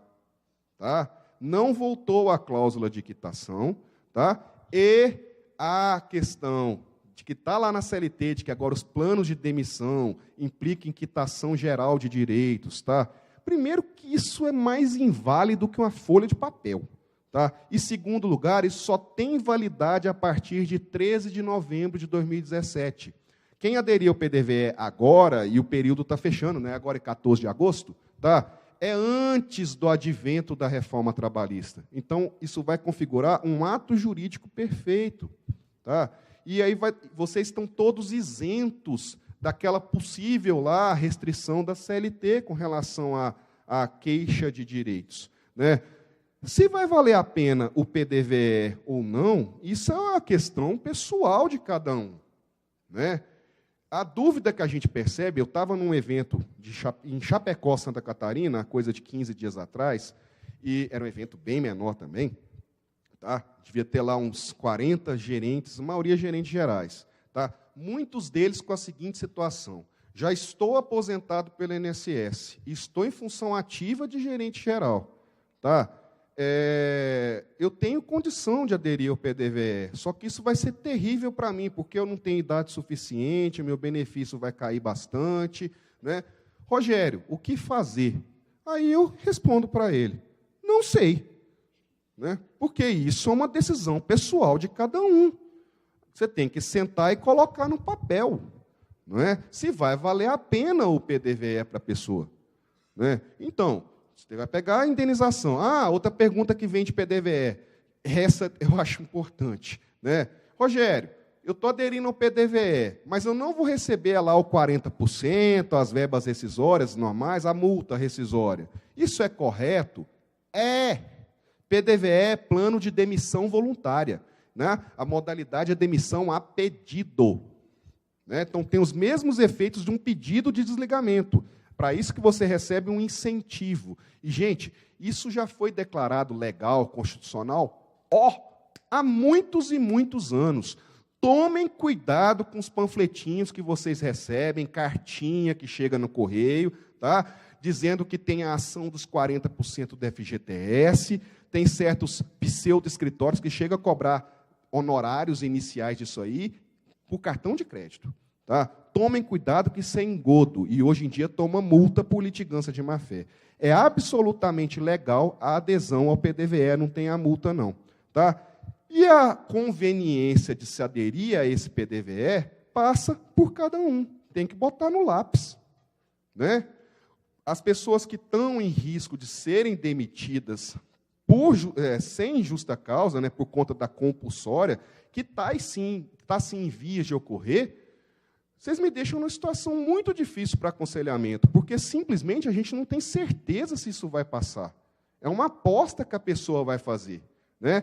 Permanecer na empresa, não aderir ao PDVE, né, na esperança de que a reforma da Previdência não venha a contemplar a possibilidade de demissão sem justa causa compulsoriamente para quem está aposentado, né? As pessoas que estão aposentadas, agora já que estão com o PEC 287 aí, tá? Eu não sabia que tinha virado a PEC, eu sabia que isso ia entrar, tá?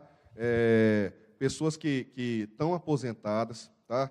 Estão na ativa, estão com função, não sabem se adere agora por conta desse risco, tá?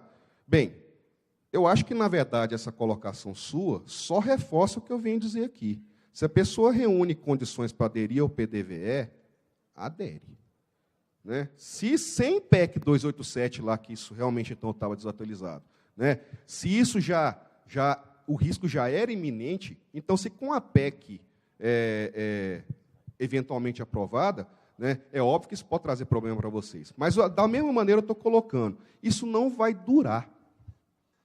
Tá? Não vai durar, porque essa tentativa de demitir sem o pagamento de verbas rescisórias, já temos exemplo disso na jurisprudência do Supremo Tribunal. Tá? Então, isso não vai durar. Tá? Acredito eu que isso dure questão de dias. Tá certo? E acaba que a pessoa que eventualmente vier a ser desligada dessa maneira, em caso de aprovação de PEC, ela recupera isso na justiça. Tá? No meu entender, a pessoa não pode se pautar por isso. No meu entender, o grande drama não é nem a questão da verba, é a questão da pessoa poder ser desligada, apostar numa não adesão de PDVE e ser desligada pouco tempo depois. Né? No meu entender, a tônica aqui, o drama é esse. Eu vou aderir ou não vou aderir? Porque se eu vier aderir agora, eu recebo as 10 indenizações. Mas e se mês que vem passar a história de eu poder ser demitido? E agora com o seu acréscimo, inclusive sem as verbas rescisórias, né? Ou a 20%, entendeu? Tá. O saldo de caixa, gente, sem PDVE, até onde sei também, volto a dizer, esses assuntos não são assuntos próprios do meu métier. Mas até onde sei, quem sai aposentado pela Caixa não mantém o saldo de caixa. Né? Só em caso de demissão, por justa causa, que a pessoa perde, não é isso? Tá? Então, e a adesão ao PDVE deixou isso bem claro, não é? Que quem aderir ao PDVE tem o saldo de caixa vitalício, não é assim? Se é aposentado, não é? Vamos sintetizar aqui, gente. Vamos sintetizar, tá? Primeira coisa, esses 20% não afetam vocês. É por isso que nós estamos com tanta aqui dificuldade até de colocar. 20% vai afetar, essa nova modalidade rescisória afeta os admitidos a partir da constância da reforma trabalhista. Tá? Isso não tem efeito retroativo. Ponto 1. Tá? Isso vocês podem ter segurança com relação a essa informação. Tá? O que, na verdade, é debatido, aqui a questão avançou, tá? Pela informação da colega. Tá? Mas o que é debatido até agora entre vocês, tá? Que eu acho que é a questão da maioria aqui, é apostar ou não apostar no PDVE, em razão de uma obrigação de desligamento, da pessoa ser podada ali. Eu não apostei no PDVE e vou acabar sendo podado. Esse é o maior. Tá, entendeu? Então, essa é a questão que é o grande drama. Tá? Então, no meu entender, entendeu? Se isso passar, entendeu? Se isso passar, vai ser complicado, tá? E aí vem, eu acho que nós estamos falando o mesmo discurso, entendeu? Nós estamos falando a mesma coisa, não é? Quem pode aderir ao PDVE, entendo eu que estará evitando uma série de dissabores, tá? Um colega pergunta, no último PDVE de março do 17, tá? Muitos estão citando que a Caixa não está fazendo acordo do ticket pré-98. Tá? Procede?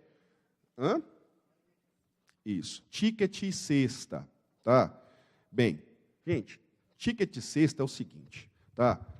Vocês lá para trás, quando a Caixa ainda era entidade economiária, entendeu? Vocês tinham direito ao programa de alimentação que era fornecido pela própria empresa. Tá?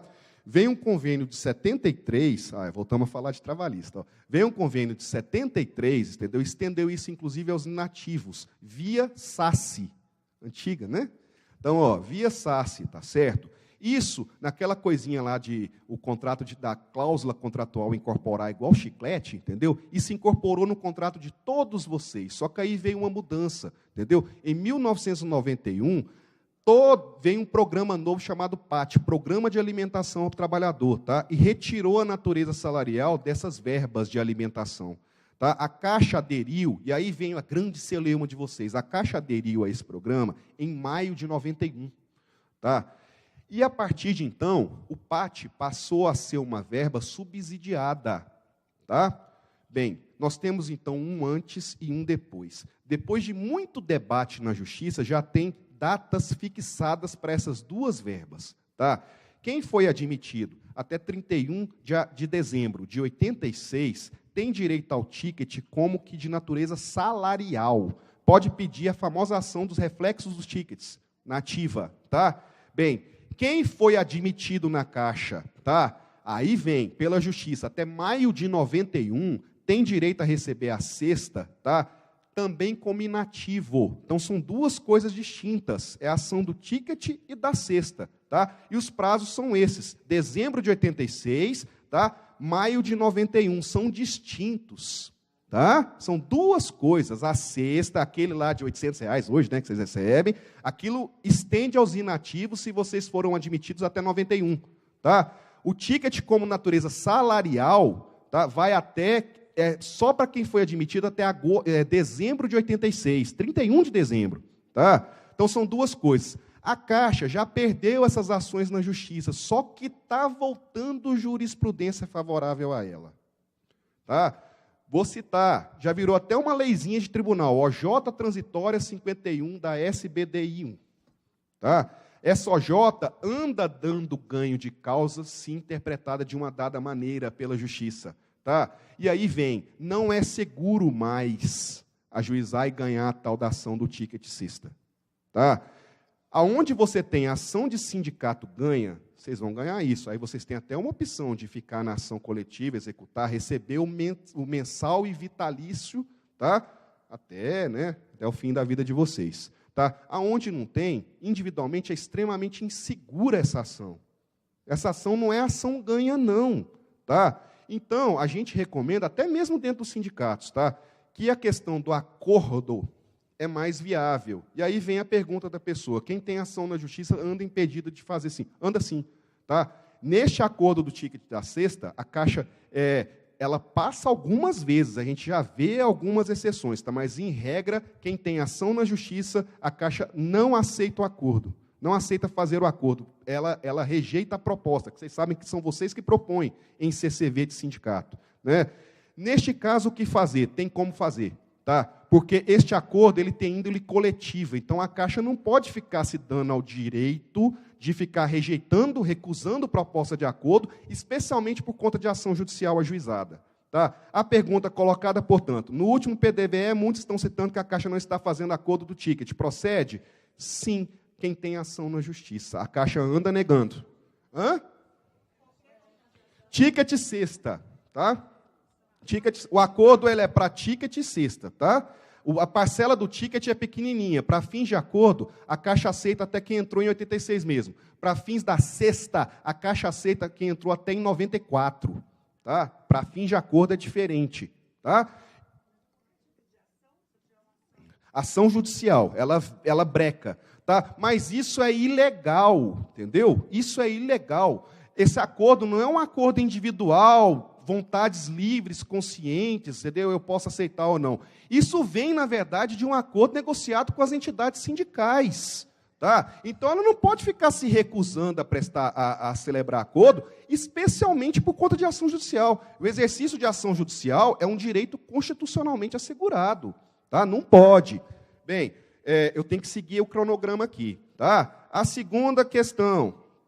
Eu tenho função incorporada. Em outro plano de funções não existia porte. Tinha 100% de incorporação de FC de gerente geral. Nossa, está pior que a minha.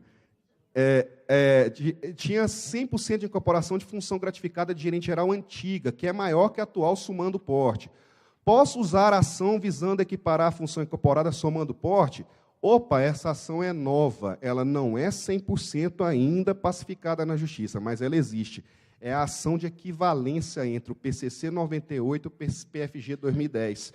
Isso realmente procede. Tá? Quem incorporou lá para trás, e me parece que é essa a colocação aqui, incorporou sem porte. Né? Porque antes de julho de 2010, vocês recebiam a título de adicional de função só duas parcelas, a CC e a CTVA. Aí calculava-se e apurava-se um percentual ali sobre o valor da última função. Mas aí houve a virada de tabela. Né? E com a virada de tabela, vocês passaram a receber até 4 adicionais de função. FG, CTVA, porte e APA, para alguns. E isso dá distorção, porque não só mudou o plano de funções, como mudou a tabela de funções. A tabela do PFG é maior que a tabela antiga. E aí você tem uma defasagem entre uma e outra. Tá? Essa é a ação da equivalência de tabelas. Tá? E ela já é pacificada em vários tribunais. Aqui em São Paulo, você ainda não tem uniformidade de decisões, tá? Mas é possível ajuizar sim. Uma terceira pergunta.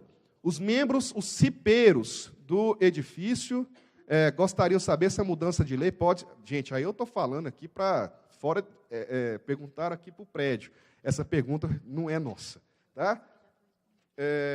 Eu acho que tem uma outra pergunta. Com a nova CLT e o negociado prevalecer sobre o legislado, corremos o risco de assinar um acordo individual com o banco, por exemplo, com o GDP da Caixa, e assim assinar um acordo individual no qual abro mão de direitos na CLT. Eu acho que isso a gente trabalhou aqui mais de 40 minutos. Tá? Moral da história. Entendeu? O grande drama aqui de vocês com relação a aderir ou não aderir ao PDVE, que é o que o colega sugeriu. Ninguém tem a resposta segura. Tá? Ninguém. É um exercício de adivinhação. Não aderir ao PDVE, perder as 10 remunerações, se eu já estou aposentado, em agosto vem a lei e me tira da Caixa Econômica Federal. Ou eu adiro ao PDVE e isso não passa, né? E aí eu me arrependo porque eu queria continuar trabalhando.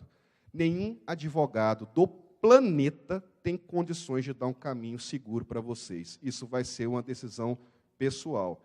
Gente, eu queria abordar muitos outros assuntos aqui, mas infelizmente eu não posso porque a gente tem horário para salão.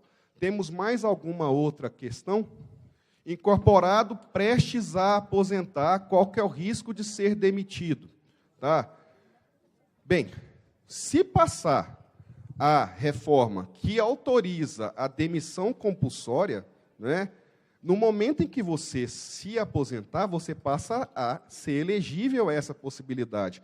Você está no mesmo risco dos demais. Tá? A gente tem o GDP na Caixa, que ele prevê em normativo que a gente tenha metas desafiadoras. Caso essas metas não sejam cumpridas, isso pode gerar penalidades para o funcionário.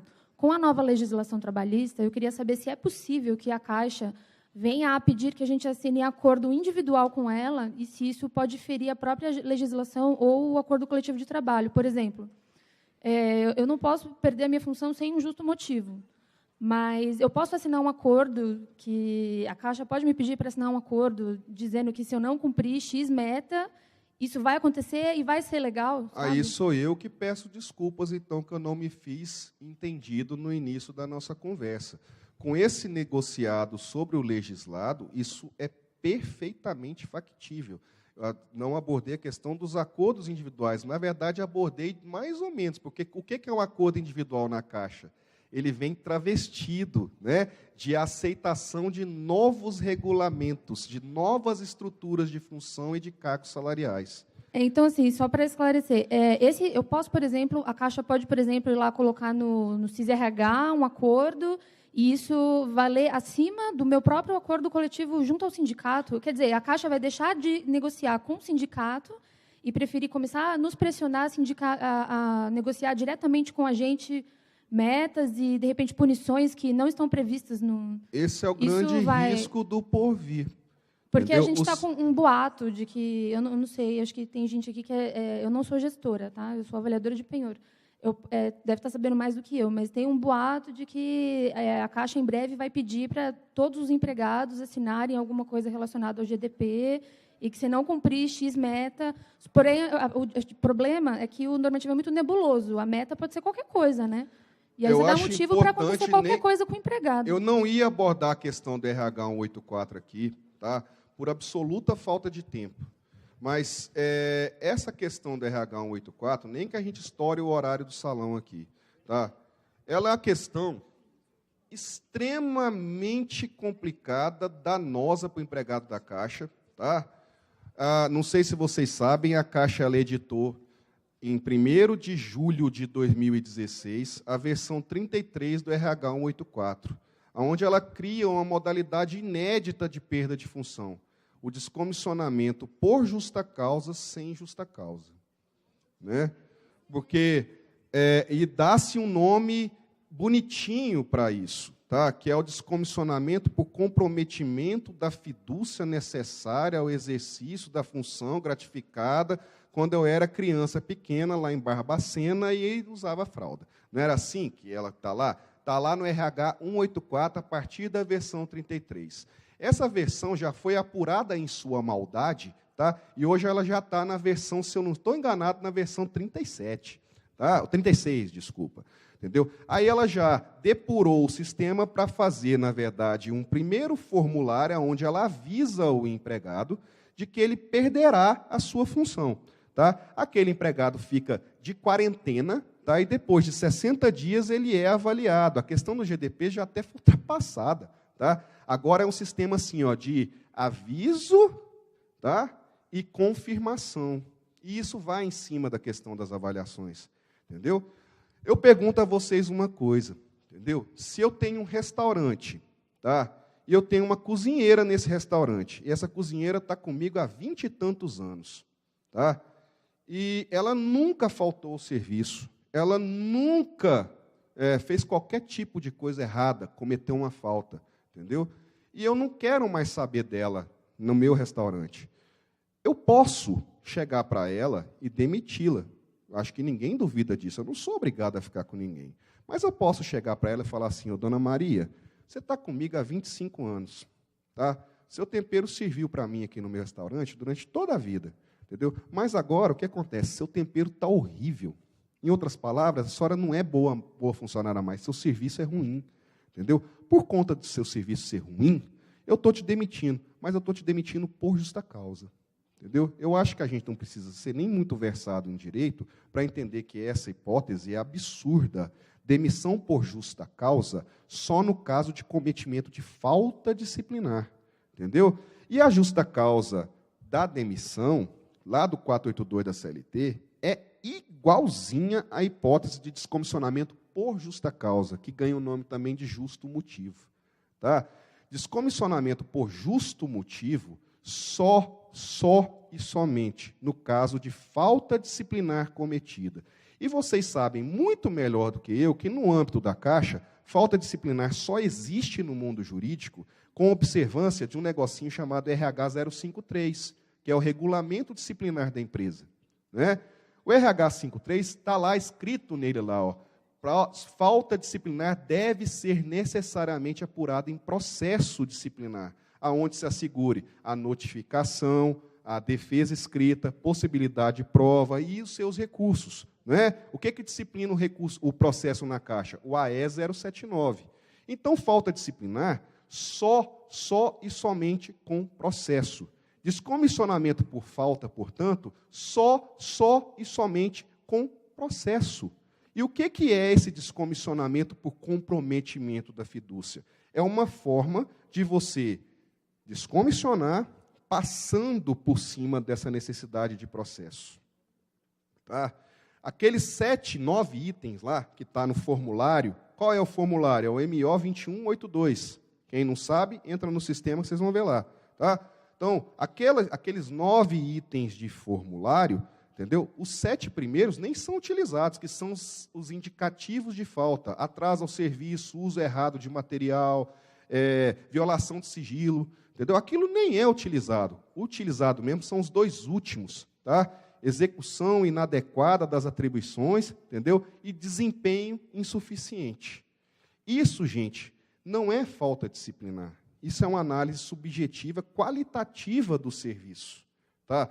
É tão verdade que a Caixa não abre processo disciplinar nessa hipótese. O que ela faz? Ela tira a função por formulário, por mero formulário. Ainda que põe em quarentena, ainda que deu 60 dias de observação, entendeu? Mas não tem processo, não tem oportunidade de defesa, de produção de provas, de uma defesa escrita, de uma defesa oral, de um recurso administrativo. Ou seja, isso não é processo. Então, esse RH 184, versão 033, é mais nulo que uma folha de papel em branco. Tá?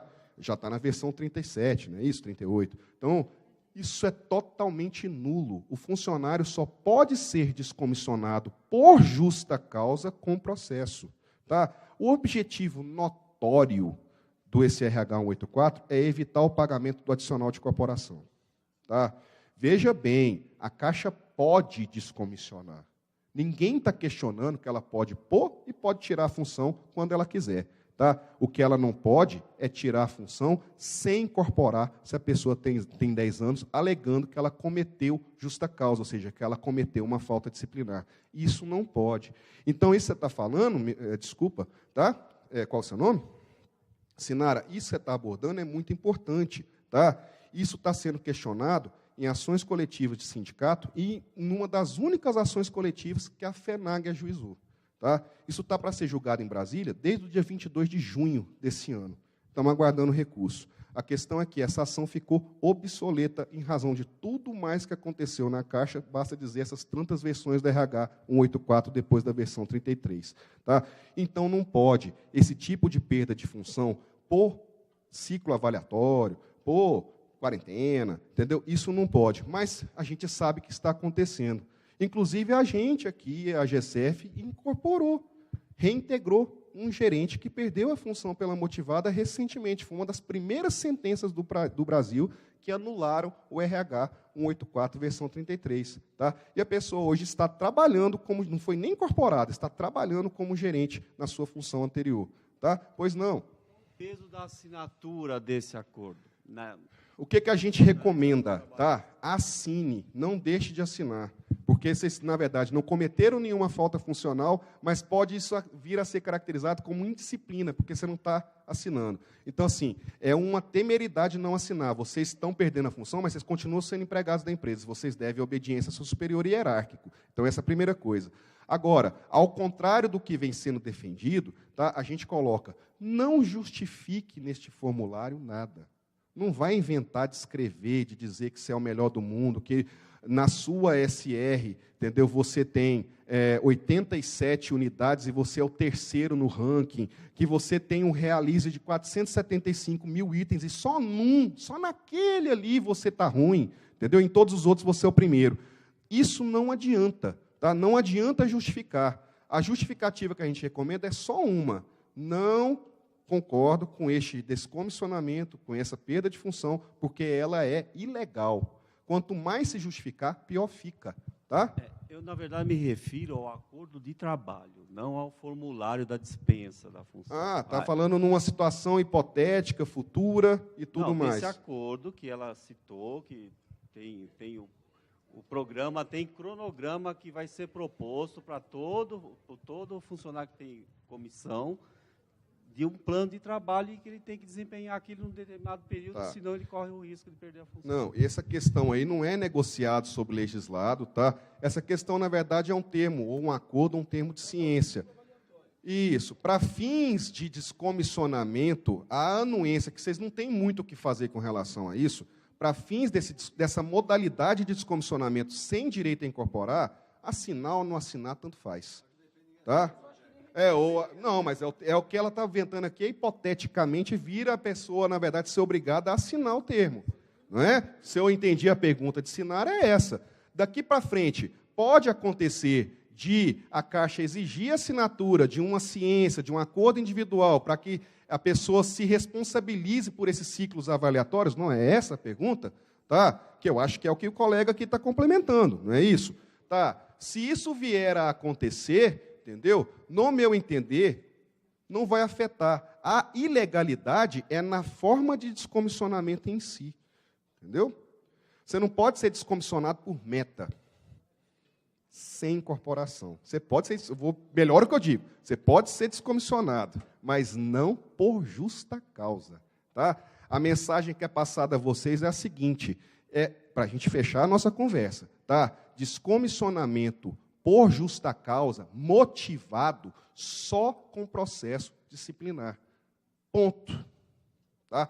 Qualquer outra tentativa de escamotear o processo, isso aí vai esbarrar em ilegalidade. Tá? E aí a justiça anula.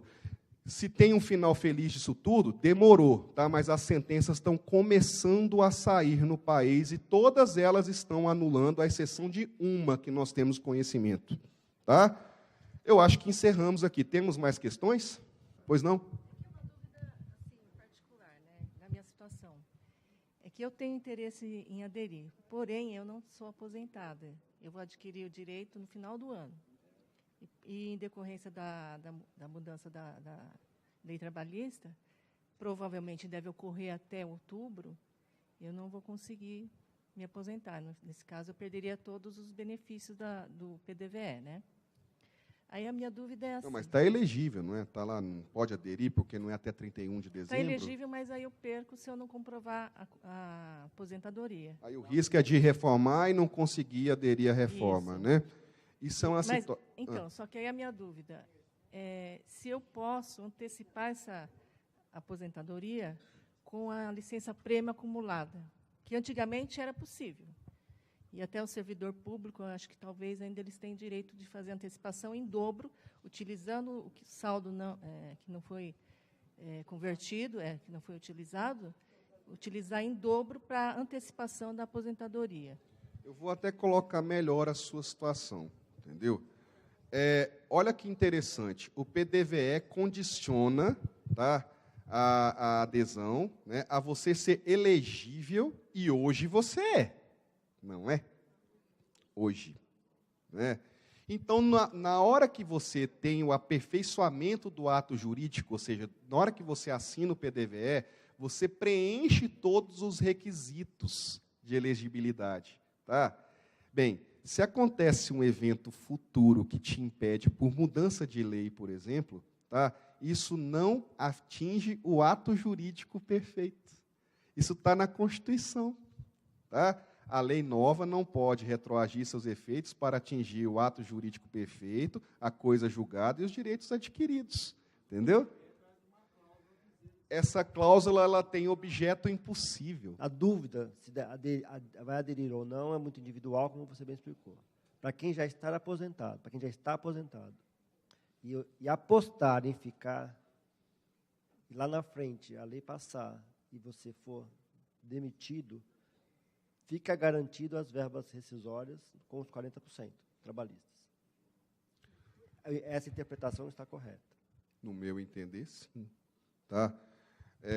Está se colocando uma situação aí, que ela falou na PEC 247, né, a colega lá, volta a dizer, gente, não é a minha área. Tá? Eu não sou advogado previdenciário. Tá? Bem, ela colocou uma situação que a confirmar, não sei se a FENAC confirma, a GSF confirma, né, temos que ver lá com os diretores lá da área. Tá? A gente não tem advogado previdenciário, até onde sabemos. Tem essa questão da PEC 287, né? 247, né? 287, né? Tem essa questão, né, que deixa em dúvida o seguinte, vale a pena aderir? Tá? O que eu estou colocando, na verdade, eu acho que é a sua situação. Né? Eu permanecer na empresa, tá? E estando aposentado, não é isso? Estando aposentado, tá? E aí a reforma chega e diz que eu não posso mais permanecer. Tá? Na minha opinião, tá? Isso vai exigir uma regulamentação própria, tá? Como nós temos a regulamentação própria da compulsória por idade. Tá? A compulsória por idade, eu acho que é isso que a colega ali que perguntou, acabou que a gente, naquele calor ali, a gente não conseguiu parar e pensar e dar essa resposta. Compulsória, não, eu queria até que ela ouvisse isso. Compulsória, tá, exige disciplina específica. Se a gente pegar lá na Lei 8.213, a gente vai ver o artigo da compulsória por idade. Tá? E a compulsória por idade, ela garante o pagamento das verbas rescisórias. Isso está expresso na Lei 8.213. Tá? A PEC, até onde sei, ela não vem, ela é mais drástica, ela nem disciplina essa situação específica de compulsoriedade. Tá? E aí eu acho que é onde a gente, na verdade, estava falando a mesma coisa, só que com discursos distintos. A informação que eu trago é que a reforma da Previdência, que está em vias de acontecer, está trazendo em si, só que não escrito, tá? Nós estávamos falando a mesma coisa, só que eu não estava sabendo disso que ela estava colocando. Vocês podem aguardar uma hipótese de aposentadoria compulsória por tempo. Isso tem que ser específico. Tá? E isso, à semelhança da aposentadoria por idade compulsória, vai ter que ter previsão de pagamento das verbas rescisórias. Tá? Porque senão nós vamos ter uma tentativa, tá, de passar por cima de uma decisão que o Supremo já deu na década de 90, em que proibiu esse tipo de demissão. Entendeu? A gente não pode tem um princípio da separação de poderes. Entendeu? Já pensou se o Supremo decide uma coisa, aí vem o Congresso e edita uma lei ali para derrubar aquele posicionamento do Supremo no outro dia e virar uma baderna. Entendeu? Então, a gente não conseguiu raciocinar ali no calor do momento, mas isso eu te passo com tranquilidade. E a gente também não pode prever o que vai acontecer nesse Congresso. Se o Congresso vier a editar uma medida aí, enfiar realmente que os aposentados da Caixa serão excluídos da empresa sem o pagamento de verbas rescisórias, gente, aí eu reafirmo, o Congresso estará editando uma medida inconstitucional, porque já foi decidida de maneira contrária pelo Supremo Tribunal Federal. Da mesma maneira, isso é uma violação à coisa julgada, tá? Nem o Congresso pode passar por cima de decisão do Supremo, tá? Porque aí você teria uma violação ao princípio da separação de poderes, tá? Ela estava falando, eu estava tentando raciocinar ali, entendeu? A gente conseguiu raciocinar agora, adequadamente, tá? A pergunta é sobre estabilidade. Eu participo da CIPA, sou aposentado. Se eu não optar agora e continuar, eu posso, a hora que der a demissão dos aposentados, eu tenho estabilidade mais um ano ou não? Isso você não vai encontrar resposta pronta, tá? Aí vai depender de interpretação, porque você tem colisão de duas situações, tá? A estabilidade do cipeiro, tá? E a questão de você poder ser desligado automaticamente em sendo aposentado, tá? Bem, não tenha dúvida que qual vai ser que vai ser adotada no seu caso, tá? Agora, judicialmente, como isso vai ser resolvido, tá? Aí você tem essa é uma das N situações em que você não tem resposta pronta para dar. E aqui não tem mesmo, tá? É colisão de dois valores antagônicos, tá? Mais alguma questão, gente? Acabamos? Bem, foi longo, foi cansativo, mas acho que valeu, né? Prazerzão, tá? A gente se vê aí, qualquer coisa, estamos à disposição. É só, né, entrar em contato com a GSF, entrar em contato no nosso grupinho. Vou passar a palavra final aqui para o nosso presidente. Muito obrigado, tá, gente? Valeu.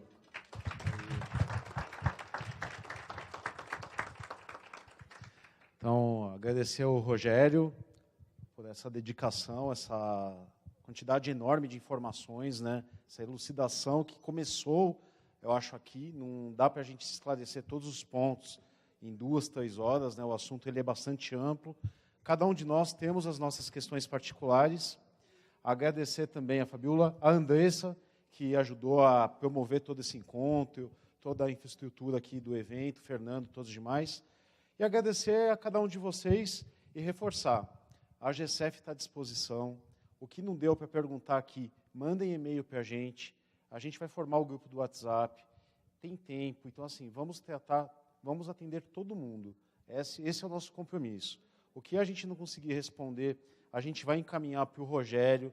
O Rogério já vem fazendo trabalho com a gente já tem bastante tempo, e assim, o retorno que a gente recebe dos associados é bastante positivo.